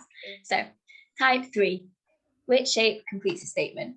These are my favorite ones. I just think they work with my brain. You work out the pattern between 2 shapes, and then you work out the pattern for the next one. So it's kind of combining type 1 and type 2, really. So this one, a lot of people find hard though. So take it as you will. It's one of those. So I'm going to go through spunks once again. Think about shape, position, orientation, number, color, size. So here, just from seeing it then, we have black and white. So we know something to do with color there. Position, you know, things were changing, things were moving around, and shape. There was 2 different shapes going on there. So let's have a look. So I've actually got this, supposedly it will start drawing without me drawing. So these are my initial ideas that I actually did when I was first going through this presentation. So this was me without knowing the answer, no anything. I was just going across and thinking, okay, right, what are we looking at here? So between this top one, we've got a quarter of a circle. Now this quarter seems to move to the other side and also seems to change colour between the 2 shapes. So we already know that that's something that happens. This sort of moves around. I'll get my basic into it. This sort of jumps over to here. We also know that this outside shape in this one forms the majority of the shape in the majority of the colour of the shape in this, and then this black one almost seems to jump inside. So whatever was up here almost seems to jump inside and then come back out again. And in this kind of side, this gap that's missing is facing the bit that's on the outside that actually makes up the whole shape. So the entire shape is in the box, it's just kind of split around and spread about. So yeah, it was a quarter that's kind of gone. So now what I started to try and do is map it out to what I think that it should look like. So here we go. We've got here the shape that's moved. I wasn't sure where it was going to go, so I just popped it there. I knew it was going to be a rectangle that was there, and I knew there was going to be a quarter missing and the other quarter would be there, and that it was shaded. Now, what you'll notice here is this isn't actually the right answer that I came up with in my initial ideas. This was just a kind of general gist of what I thought would be happening. So now the main thing that we got to do now is check this against the answers that are available to us. So first of all, can we see the answer that I thought was going to come up? No, it's not there. So automatically they were there when I was doing it. I was like, what have I done wrong? So I looked now back to this and thought, okay, what's the difference between what I've done and what's up here? And then I realized that this shape here was facing that shape, facing the bit that was missing. It was almost like, you know, shoving it in its face, like, look at me, I'm not in the right space. This one, nowhere near, it's not close to there at all, is it? It's on the other side. So I automatically knew now, oh, wait a second, it shouldn't be there. That bit shouldn't be there. And also, my white space that I had was not anywhere near where they said it was going to be. So, which figure completes the statement? We're going to go through now. So, it's not A or B because we know that the shape on the outside is not the same colour, so it can't be black and black. That's not the way that it works. It has to be the opposite colour. And it's not in the right place either for us to look at. It's not in the right area. It's not on this side.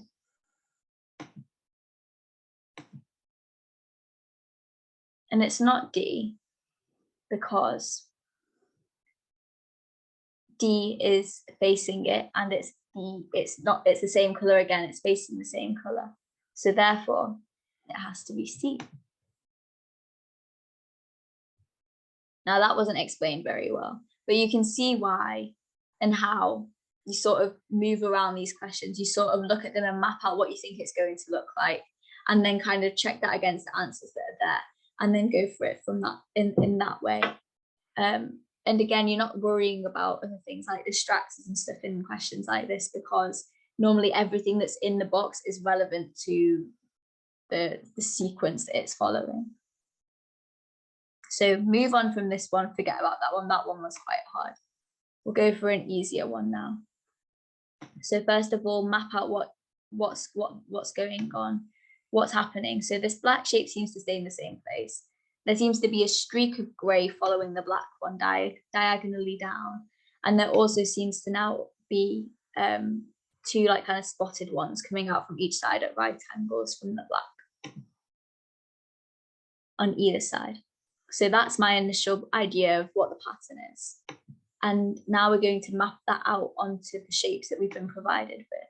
So I predict there's going to be 2 grey ones extending out on this bit here, and there's going to be 2 spotted ones and 2 spotted ones here. So now have a look. Is there one that matches what we've said? Yes, there is. There are 2 actually, but this one and this one are different in what way? This bit here is grey and this bit here is spotted. But what was the rule that we had here? That the spotted was on the outside. The spotted was the thing coming out at 90 degrees, and then the grey was a thing at 45 degrees. So if I open up a poll, this should be hopefully a little bit easier for you guys because I've walked you through it. So here we go.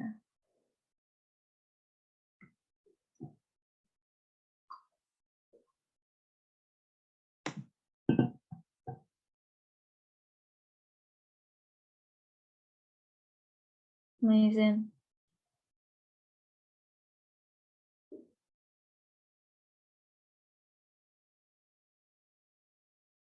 There we go. So you got 96% on B, which is what we exactly like to hear. And so that's because it matches up what we said would happen. It can't be C because this spot here shouldn't be there, should it? It doesn't alternate around. They follow each other in a kind of like solid line. And it can't be D for the same reason. And then we already explained why it wasn't A, so therefore it's B. So type 4 questions next. Which of the 4 response options belongs to set A or to set B? So very similar to the set A and set B questions, but this time you're given shapes and they already tell you what set it belongs to. You just have to choose the right one, basically. But again, still requires you guys to look at the rules between each one. Now, a common rule with dominoes is to count the number of spots. And I know I said not to, but with dominoes, there's not really much else that you can do. It's not really giving you much to work with. So on this side, we have a little look. We've got 5. Again, eyeball this sort of thing. I'm sure Denise talked about eyeballing, looking at things and kind of, looking for numbers that are kind of jumping out at you, very basic sort of thing. So here we've got 5. Here we've got 5. Okay, automatically I'm thinking, is every single one 5? Oh no, wait a second, we've got one here, 7. Okay, what are all these numbers so far? Odd numbers. Ones that kind of have a lot of numbers, skip them, don't worry about them. Look at the next one, 7. Look at the next one, 1, 2, 3, 4, 5, 6, 7, 7. So far, we've got all odd numbers on this side, or 5s and 7s. But then we know that that's not the rule because we've got one here that I'm just not counting for now because we've not got time for that. Look, set B now. Okay, that's 6. Oh wait, that's 8. Let's go to here, 4. Oh, this looks like this side's even. Is this our rule? Let's have a look and see if we can apply it. Within number, we've got odds and evens. So that was something to look out for when we were looking at it.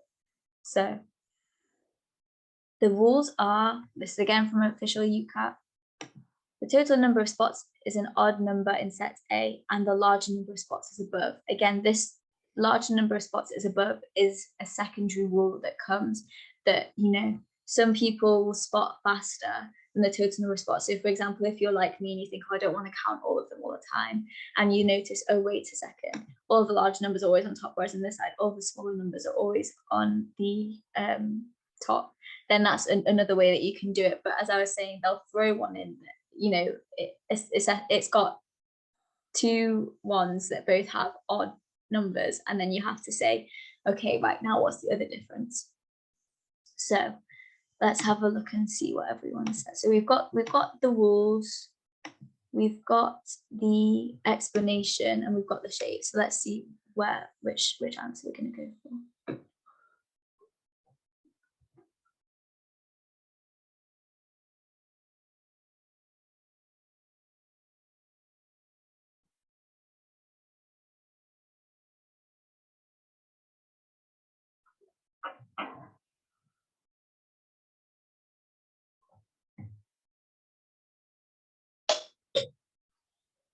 Amazing. I'll leave it open a few more seconds.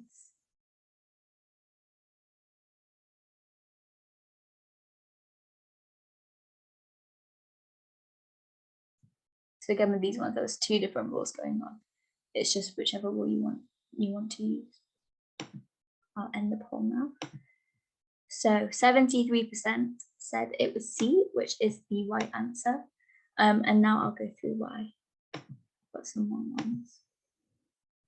Which is nothing to worry about because, you know, this is your guys' first time at this.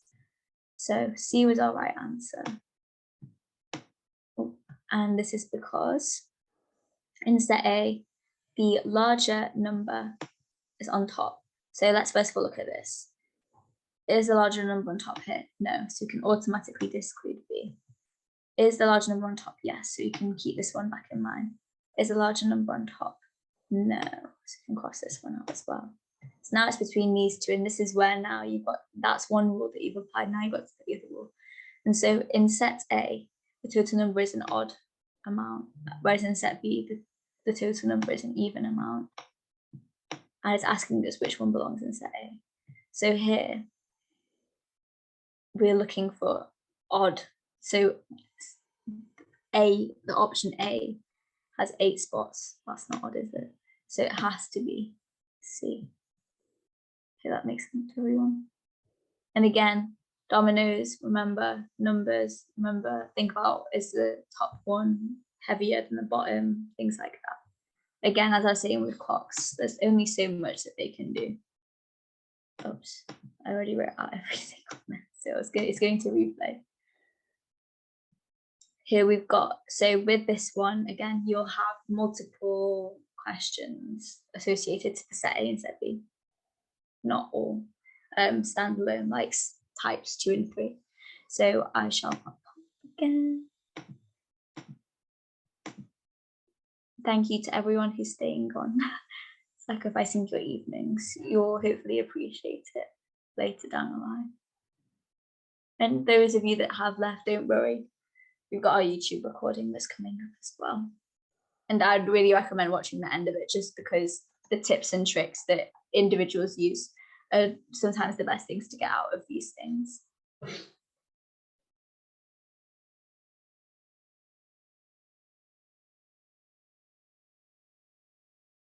I'll wait for 40 seconds, so you've got 5 more seconds left. Those of you that are hovering. Perfect. I'll share the results. So B was the right answer, which the majority of you answered. And so again, go through this. So again, we've got to look at its belonging in set A. So what's our rule for set A? The number of spots above is an odd number and the large number of spots is above. So we know that that's not right because the large number of spots on the bottom. That could be 1, that could be 1, that can't be 1. That's a neither because it doesn't match either of them. Now, what's the difference between these? This one adds up to 9 and this one adds up to 6. And what was it? It was an odd number, wasn't it? So it has to be B. So if you see as well the way that your brain's got to work through this without drawing on it, in the exam you won't have a pen or anything to access, like kind of going onto it that way. So in this case, work through it in your head if you can as you try and go along with it. Obviously annotate at the beginning and do what you'd like on your piece of paper, but try and gravitate and move away from the paper once your brain starts picking up those patterns. And again, one more question, if you guys would like to try it. I'll open up a poll.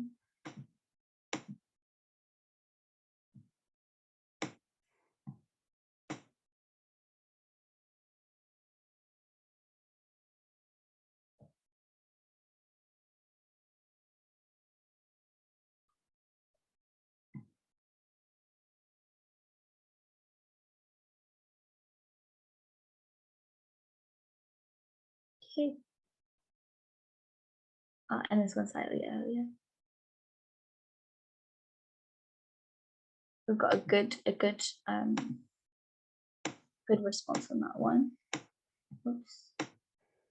Yeah, so the right answer was option A, and hopefully we've all got it by now. Y, just quickly run through it. So it's what belongs in set B. And set B, the large number of spots is below. So here, yeah, that could be it. Here, no, because the large number of spots is on top. Here, no, the large number of spots is on top. And here, no, the large number of spots is on top. So it leaves us with only one option. So that one was obviously a lot easier than the other ones because we didn't have to worry about all of the other things. So this is what I was trying to say. Some of these questions will only use one of the rules when doing it, and some of them will use both of them. So it's always worth flicking through, see if you can answer any of the questions using the rule that you've come up with, flagging the others, and then coming back. And I'll talk about flagging as well in a second. So now we've got test yourself. So test yourself. I won't be talking during this bit. I've got timers that should be coming up on the screens, 1 minute per question.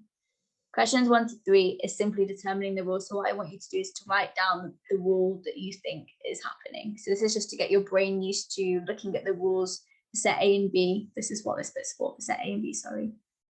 And deciding what the rule is. Then questions 4 to 7 are type 1. Questions 8 to 9 are type 2. Question 10 is type 3, and questions 11 to 13 are type 4. So there isn't too many of them. And so just try and go through them in the time that we have. And the key rule with this is if you don't get it in the time, move on. I'm actually physically moving you on, but it goes for the UCAT as well. If one question feels like it's taking too long, move on and get on with the next one. So let's start this timer. And so here we're just going to be looking for the pattern, determining the rule.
So you've got 14 seconds left. So this is the amount of time you would actually have in the exam.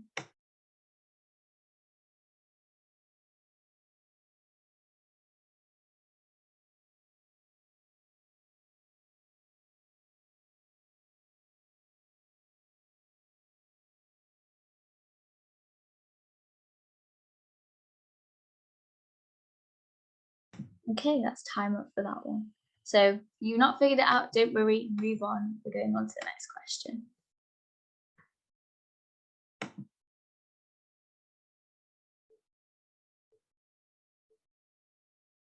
So again, determining the rule.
Okay, next one.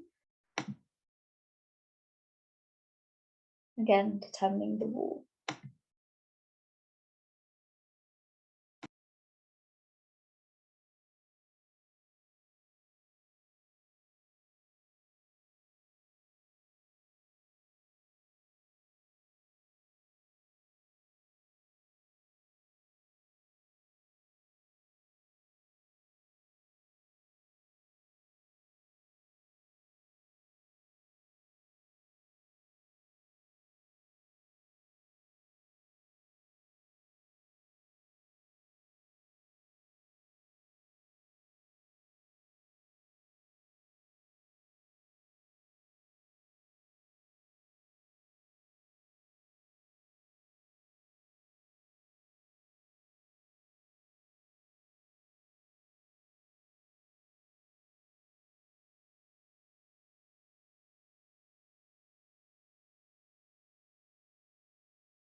Okay, so now we're actually doing the question. So you have to figure out the rule and then also decide where the test shape goes.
So we moved on to question 5 now. Again, determining if it's set A, set B, or neither.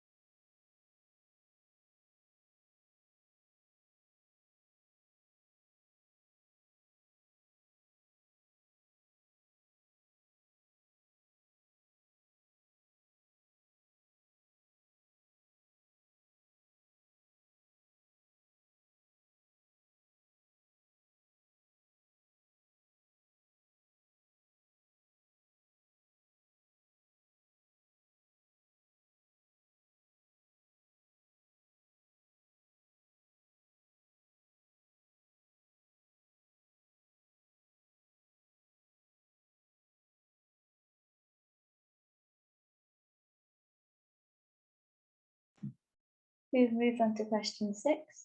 Again, this is all following on from each other. So you already should have your rule. If you don't by now, don't worry.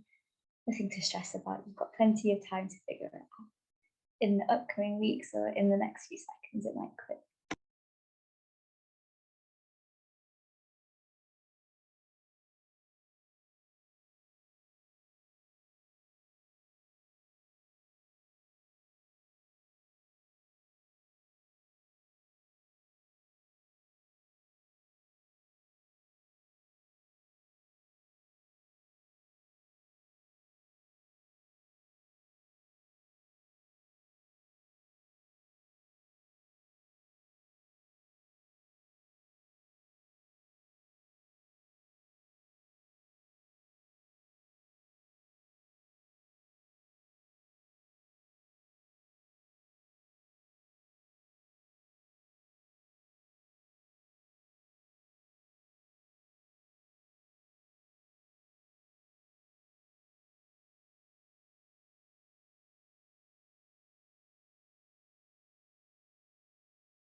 Okay, so now we're moving on to a different question type. So new page, new fresh.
Okay, everyone, this is the final.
Okay, well done, everyone.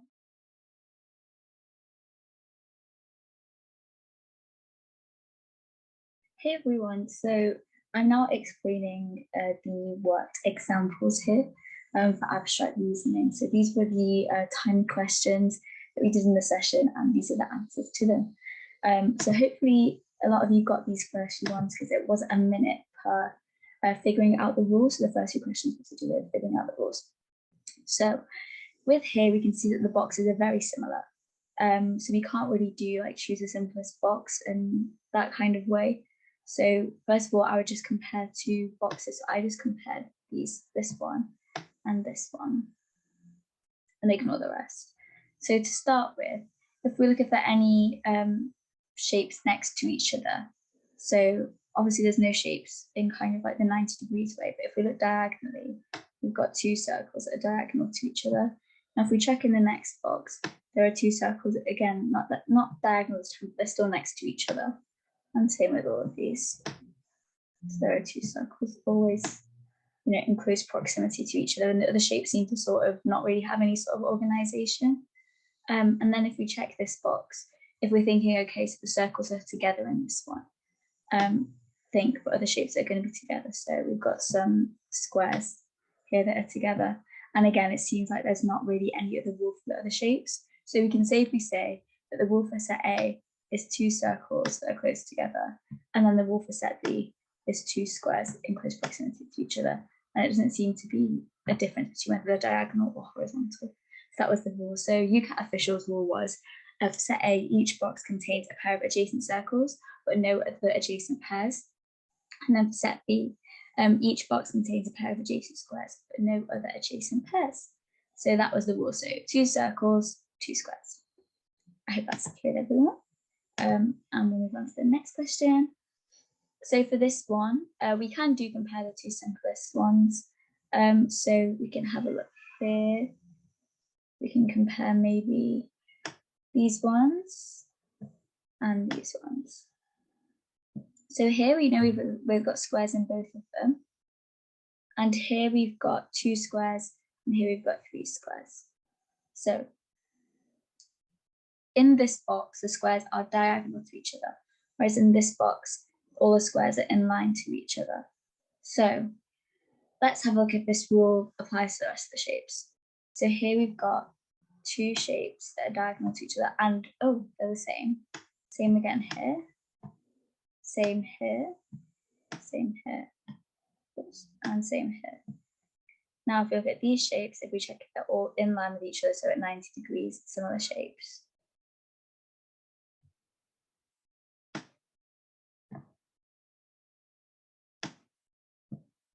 Yeah, they are.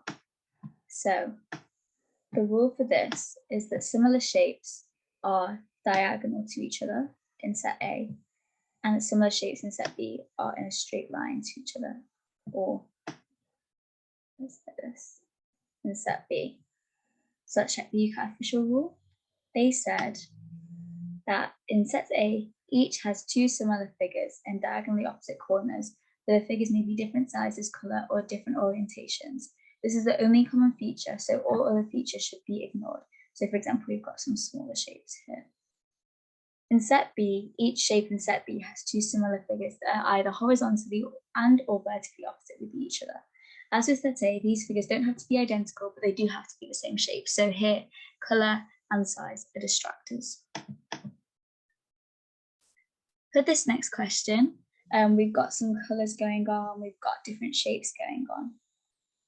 So here, there are 4 shapes in each box, and that's the same for both sides. So we know that that's not a factor that we need to consider. If we compare now the 2 simplest boxes, so I'm going to go for the one that's all white versus the one that's all white again. Oops. We now have to look at some other things. So just eyeballing it, to me, this looks like there's 3 quadrilaterals and 1 5-sided shape here. And in this box, we've got 2 5-sided shapes, 1 quadrilateral and 1 multiple side shape. However, all these shapes are different to each other.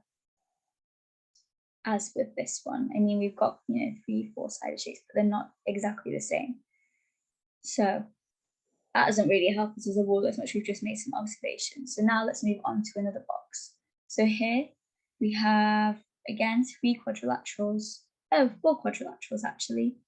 And in this box we've got 1 5-sided shape and 2 12-sided shape, sorry, and then 1 4-sided shape. So this one is a little bit hard. And so this would be one that I would say maybe flag and move on, because, we've tried all that we can and we're not really getting anywhere with it. So UCAT officials' rules was that set A is a group of 4 shapes, as is set B. All are unique shapes and have either 4 or 5-sided sides. But either have 4 or 5 sides, and colour has no significance. So we picked up on that point, but I didn't really realise that was a proper rule. Whereas for set B, they've said that it's a group of 4 shapes and that 3 of the shapes are unique and 1 is repeated, and colour has no significance. So again, if you picked up on this, well done, you've done very well. Whereas if you haven't, if you're a bit like me, so here, the reason why a lot of people struggle is because this rule seems to have nothing to do with this rule. Both have got 4 shapes. Both have got 4 shapes, both have got things going on in them. And so with this one, questions like this, better to flag, move on, and then come back to it, and maybe just eyeball the data, the shapes, and see if you can match up to what it's trying to tell you to do. So now we're on to question 4. Now here, I wanted you guys in a minute to figure out the rule and also to figure out where the test shape belonged, whether it's set A, set B, or neither. So let's figure out the rule first. So in set A, if we have a look at it, we can always see that there is a circle here. This one always has a black circle, and this black circle always happens to be on the left hand side of each column. So here positioning is kind of a fact. Additionally, there's also a square in the right hand column, whether that's 2 or 1 square. This is the only exception here. And at least 1 square is white on the in the entire box. So you've always got 1 white square, 1 black square, and then not here though. So you've always got 1 white square, and that's something that's common between all of the boxes, because here we've not got a square with an arrow in. So we can say that the rule, there's 2 rules here. So there's a circle on the left hand side, and there's always a white square in the box. Doesn't have to be in a specific position, but it's always there. So that's a rule for set A. In set B, if we now compare these 2 rules, if we look, so we know it's maybe something to do with circles or squares. So if we look here, it's not to do with any circle colours, specific ones, but it always seems to be that there's a circle in the right hand column and a square in the left hand column. So there's always a square in the left hand column and a circle in the right hand column. And there doesn't seem to be any difference here at all either. And at least 1 square in the box contains an arrow, so that's always present and happening in here. So we know there's a square with an arrow in it. Whereas this one, that was not a rule here. So if we have a look at this test shape, Is the circle in the left-hand column? No, so it can't be set A. Is there a square in the left-hand column? Yes. And is there a circle in the right-hand column? Yes. So therefore, you can put it into set B. And there's also an arrow in a box in here as well. So this shape would belong in set B. And this is because there is a circle in the right-hand column here and a square in the left-hand column. And one of the squares in the box contains an arrow which fits set B.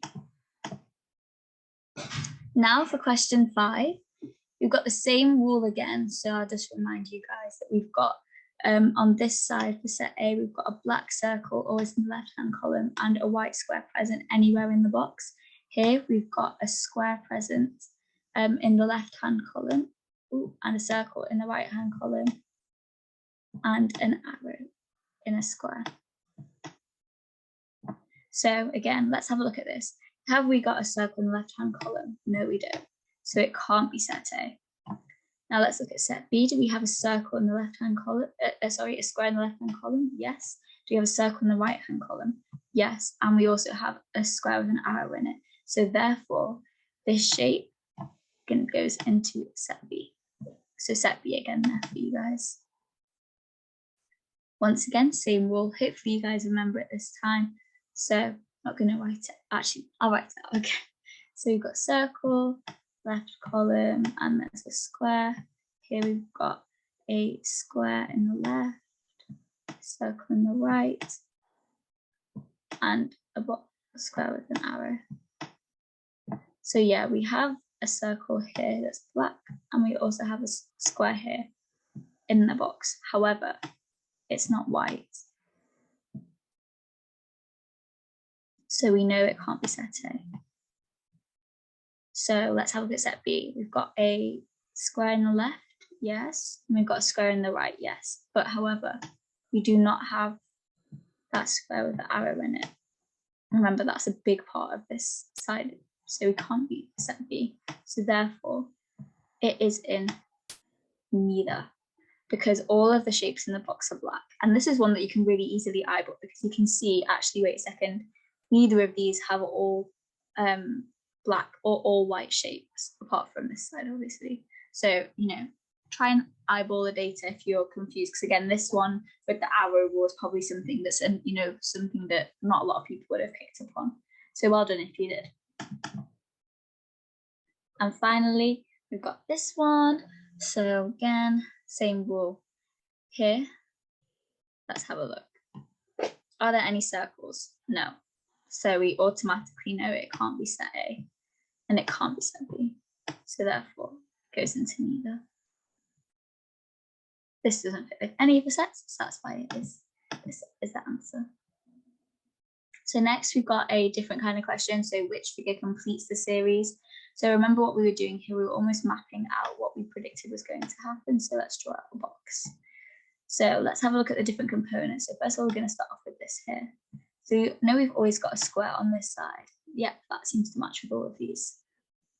This seems to be moving 90 degrees clockwise each time. So it's going to end up being on this side, like so.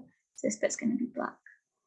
So now let's look at all of these. Oh wait, there's only one that looks like this. And let's just double check that the rest of the things follow. This seems to be moving around like a clock in a clockwise direction. And so yeah, that looks about right. It should be in that position. So therefore, we think that it is B, and that is correct. And this is because the square in the top left turns 90 degrees each time, and the circle turns 45 degrees clockwise. And this black line here seems to be moving up and down the box. So it's going up, up, up, up, up, and then now started making its way down. So now it's back at this point, which is seen here as well. So we've got a different kind of question now. So the same style, but just a different question. Which figure completes the series? So let's have a look at this. We need to first figure out the rule. So let's draw out our box. Well, I'll just do it here separately so you can see it.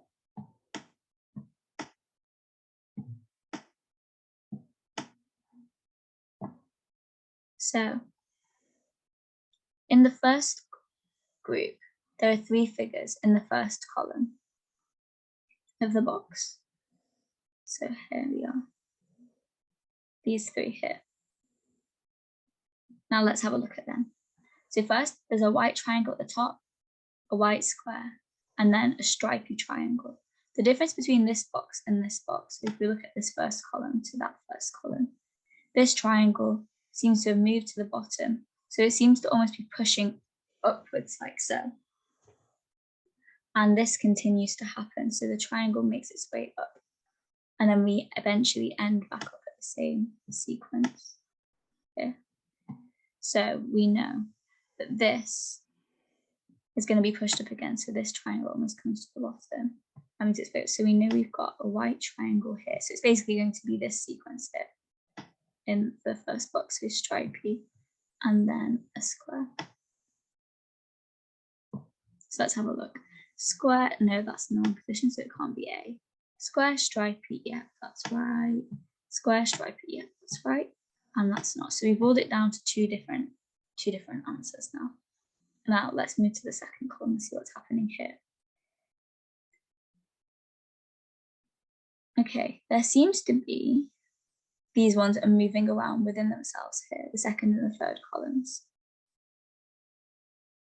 So what I think is happening is they're moving in this sort of direction. Let's see if that's right. Yeah, so just follow, if you follow around the black circle with me. So this is moved to here, to here, to here. So now we're predicting that this black circle is going to be in this corner here. So therefore, it can't be this one because this is not a black circle. The black circle is in the wrong place. So therefore, I'm going to say that answer is B. Let's double check that. Yes. So remember here to maybe some advice that you can write down in your reflection is to, when you have columns like this, consider the columns individually, and if not individually, then consider them as a group or a pair if there's no obvious kind of sign to begin with. It's really helpful to look at the colours, so look at black and white and see if you can see. And it's easier to just track one sort of shape and see what it's doing rather than look at all of them as a pair. So here I started off with the white triangle and then I moved on to the black circle. So maybe that will help you guys as well. For this one, this is again a very different type of question. So this is the is to like this to that question. And so here we've got a kind of segment and the shape seems to be moving around this segment. The actual dimensions of the segment stay the same, so we already know we can draw those on directly onto here. So remember, it's really good when you're practicing to draw it out like this. If you want to, it helps you figure out what's going on in your brain. So let's have a look what's happening here. This seems to have reflected itself on this axis like this. So it's moved down to this. And so this is a shape, again, that's like a whole shape. So this one's kind of got a side missing as well as this one. So let's reflect this one. So I predict that the star will go into this side here. So that's that shape sorted. So let's have a look at that. So we know it can't be this one. And we know it can't be this one, so it has to be between these two here. Now let's have a look at this shape. So this shape seems to have moved up one like this and moved independently to the other one. So let's just move that one up. So we're going to put it, that goes here, and it's not changed orientation. And so I'm going to go for B here. Let's have a look. That is correct. So it's saying that the closed shape moves to the opposite segment, which we got, and the open shape moves to the adjacent segment in a clockwise direction. So these are also very good practice for the series ones because you're basically working out the series before it's become a series. So if you're struggling with those, maybe try this for the other opposite type of question and see if that helps. Only a few more questions left. So now we're doing which of the following test sheets belongs in set A. So here you have to figure out the rule and then put whichever shape you think belongs in it, like this. So here we've got 3 shapes arranged, 3 by 3, sorry, so 9 shapes arranged in 3 by 3 dimension. Just eyeballing the data very, very gently, we can see that in this kind of area, we've got shaded shapes and we've got clear shapes. Here we've got 3, here we've got 2, 1, 2, 1, 2. So we know that the number probably isn't a factor as such because the same thing happens in here. And so let's have a look at the individual shapes themselves. let's see if there's any common ones. So the triangle, no, that's not the same. Square, yeah, we have a shaded square. Oh, there's a shaded square in all of these. And so maybe that might be a P1. Let's have a look at this. Okay, there's a shaded circle in all of these ones. Let's have a look. Let's think that maybe that's a rule. I bet there's more than one, but let's try that as a rule. So in set A, there's always a shaded square. So it could be this one or this one. Okay, now we need to figure out a better rule. And that's how to eliminate these two. So do you see what I did there, guys? I saw that there was always a shaded circle. So I know it's not anything that has a shaded circle in. It's not part of this that's not got a shaded square. Okay, now let's have a look at the other shapes that are there. So there is always a white circle as well, actually. Always a white circle. Here we go, white circle, white circle. Let's look at the shape surrounding this white circle, actually. Let's have a see. Oh, wait. But there's always a star diagonal to the white circle. Oh, but not here. Maybe.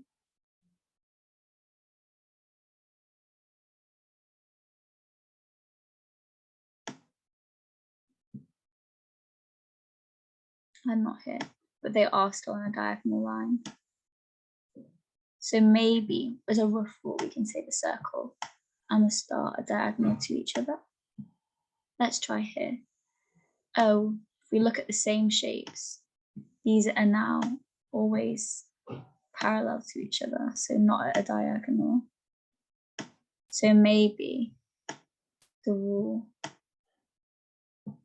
is that in this one, they're in a straight line, whereas this one, they're diagonal. Let's have a look. So set A, we've got a diagonal relationship between the circle and the star. So we're only looking at these to remember. Okay, yes, that's good.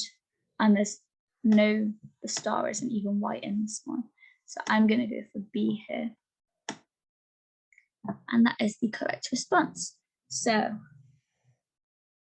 the reason why it's B is because we've got a diagonal relationship here, and we've got our little rule of that's a shaded square as well.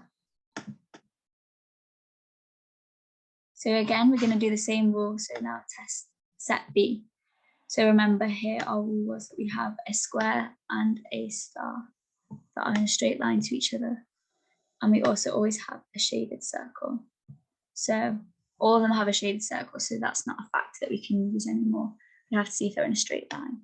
That's in a straight line, that's in a diagonal, that's in a diagonal, and there's no star here. So therefore it must be A. For question 13, which is hopefully our final question if I remember correctly, we're gonna go for set B again. So remember, we've got a not triangle, our circle and star in the same, and we've got a stripy circle. Okay. Now here again, they've taken out our rule because they're here, all of the stripy circles, there's none. So we know that that maybe wasn't the rule that we should have been relying on. So now you have to look for things in a straight line, diagonal, straight line. Oh, there's no circle. So let's have a look and see if we can figure out our rule again, if there's a new one. Let's see what's going on here.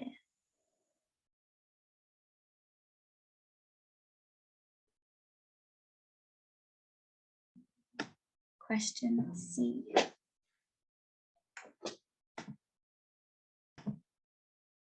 So after having a little think, I've come back and it is C. And the reason behind this is because here it's always seen in a diagonal, like extending across the entire shape, if you see. And so we have to think about its position on the entire shape. And here, it's always running through the middle, whether it's horizontal or whether it's vertical, it's always running through the middle. Now here, this the star and the circle are not running through the middle. It has to be in this bit if it was going to be included, or in this bit. So again, this can't be it because this would have been in set A anyways. Whereas this one, we've got our horizontal line in the middle of the shape, whereas here again, we've not even got a circle. So that's why it is this one.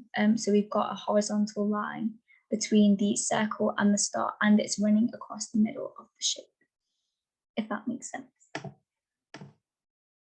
Yes, all done.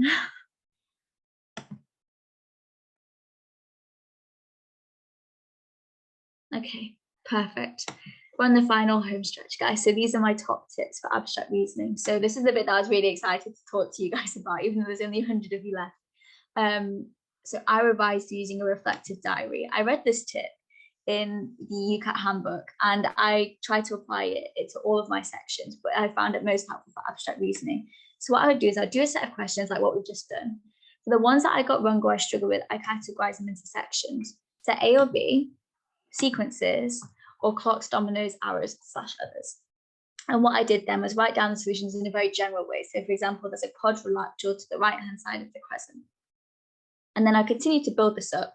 And then in the last week, when I was doing all of my mocks, I would rewrite and review every single one of them every day before doing the mock tests. And what this does is gets it into your head, gets you thinking about it, and like what patterns that you're looking for, what patterns you've struggled with. That's the main thing, and learning which ones you are struggling with, which ones you aren't anymore.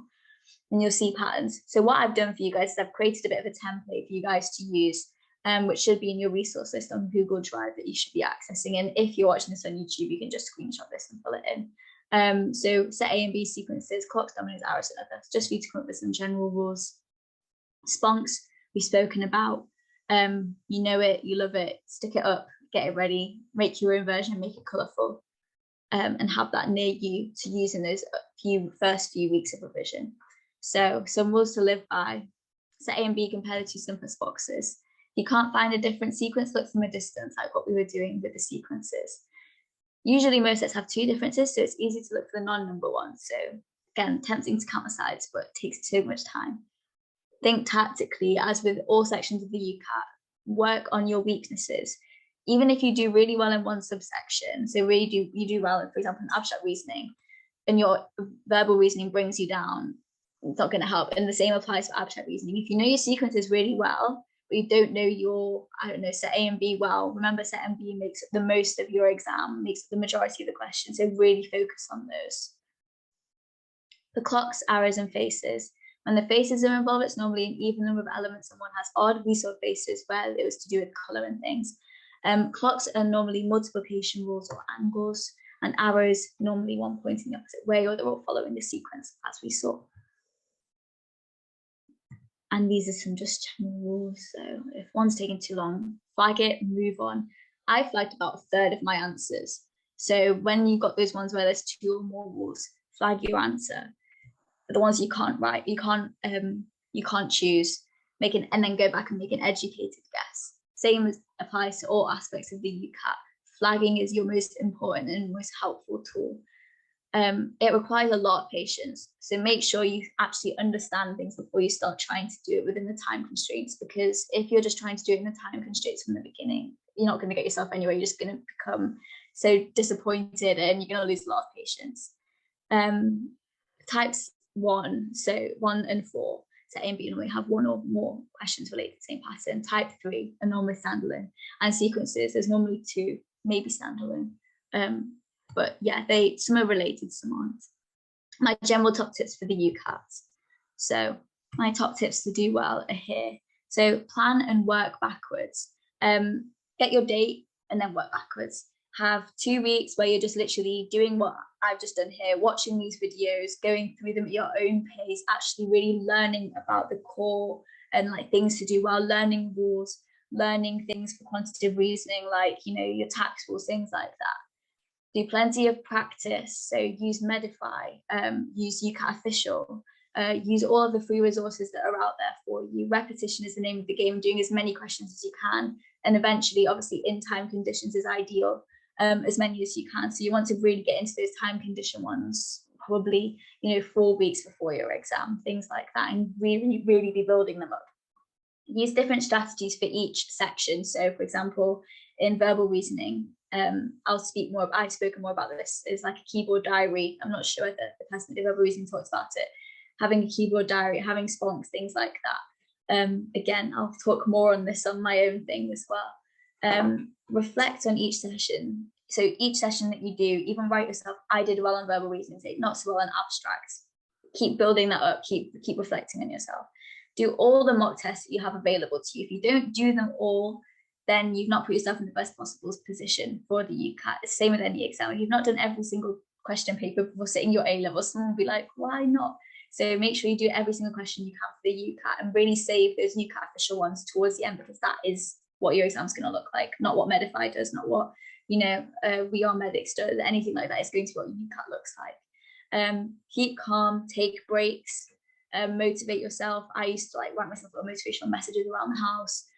You Can Do It was one that was everywhere, because it's one of those things that drains you so much that you need to really look after yourself on the other side of things now as well. And one way to do this is asking others for advice. So think about people that have been to your school before, that have gone into medicine and dentistry, or even sat the UCAT. Ask them for some advice. Go on social media, check out pages, Making a Medic, Medology, people like that. Ask them for their advice. Even people that are, at medical and dental school, and you find them, ask them for some advice. In the UCAT booklet, there's lots of tips and tricks from candidates. I think they've got a whole section now on candidate advice on their website. So have a little flick through that, see if there's any tips that they've used that work for you. And look on YouTube as well, type it in. There's plenty of people out there, which is how I found out about things like keyboard diary and things. And remember, there's no negative marking for incorrect answers. So don't worry about making educated guesses and things like that. So my experience, prep is key. That's the most important thing. Make sure you have 2 clear weeks. So I keep saying, 6 weeks, 4 weeks. Make sure you have 2 clear weeks where you're not doing anything, where you can fully just concentrate on the UCAT. Don't be too harsh on yourself, but use the keyboard shortcuts. Make sure the timing is good. Use your keyboard shortcuts. So I think everyone's probably spoken about these, but I've just got them there for completion. And they'll save you a lot of time. I use Medify as the bunch of my revision. A lot of people will use books, things like that. I didn't really think they worked for me. So I use Medify. It is a paid service, so I have to obviously put that out there, but for me it really helped. Make sure you relax. Book yourself in for something after your exam to really de-stress and let your mind rest. And remember, cramming will get you nowhere. It's one of those exams, you want to hit your peak at the exam. You don't want to hit your peak before, and you don't want to hit your peak afterwards. So for me, that kind of fell into my, I was probably about 4-5 weeks into my revision before I hit my peak, which was my exam. And most people's advice is to book it early in the testing cycle, because obviously when you go back in September, if you're in year 12 right now and you're applying for the next current batch of people, year 13 is super stressful. You've got to write a press statement, you've got mocks constantly, and you're just constantly thinking about exams. And even if you're at college as well, the same exact thing will be happening. Book it earlier on in the testing cycle, because then you have an idea of where you can apply with your score. The worst thing that you can do is to do all of your UCAT, have everything down as to where you're applying, and then your UCAT score doesn't match up with where you want to apply to. Get that done out of the way earlier, so you can sort of focus your open days, focus your research on things like that. Those that book earlier tend to do better. And remember, you send off your application to UCAS on the 13th of October, normally around that date, very, very early compared to everyone else. So you want to get it done as early as you can. Dynamic planning. So set yourself a guideline practice every single day. Say I'm going to do this specific time question set and this specific time question set. Do those and plan out all of the mocks as to when you want to do them as well. And then for the rest of the time, that you're not doing those things that you set yourself. Be doing time question banks over and over and over. Again, try and book your test. You have no events near the test. A lot of my friends had leads and stuff like near their exam, and I was like, what are you doing? Like, this is such an important exam, because it's one of those ones, if you don't do as well in it as you wanted to, it can impede your application to uni. You might have to resit it again for the year after. So it's a very important exam. It's not the be all or end all, but it's definitely a very, very important factor into getting yourself into university. Find your weak areas, really concentrate on your weak areas. And don't be afraid to amend your plans. So you know that it's a dynamic plan. It's going to change. It's going to swap around. This is what my timetable looked like. You can take a picture of this if you want to, if you're planning on using Medify. But it's just an idea of the kind of things that I was doing in my preparation for the UCAT. And so I want to say a quick thank you to all of the groups for assisting in the advertisement. So I heard about this through BWAMs, which is there along with all of the other different widening participation societies that we've got here. And so if you ever go to, when you go to uni, you go to one of these universities, you know, volunteer with us. we don't fight, and it's a really enjoyable thing to do as well. Again, the conference, I might even be there as well. So I can meet you guys in person if you are here. And it'll be really quite a fun day for us all to meet each other, as Emma was saying, and hear about all the different things.